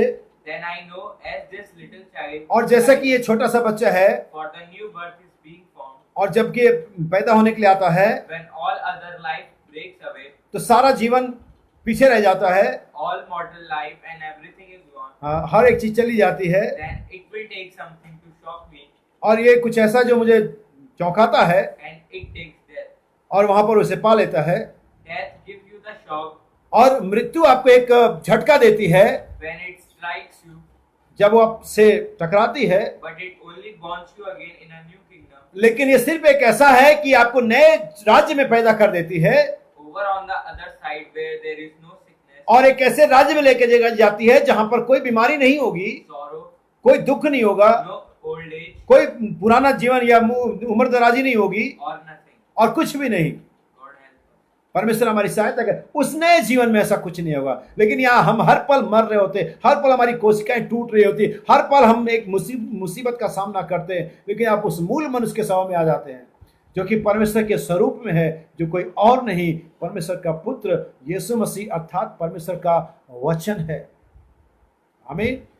तब हमें विश्वास करते हैं कि हमारे अंदर में मृत्यु और ज्यादा स्थान नहीं पाती है।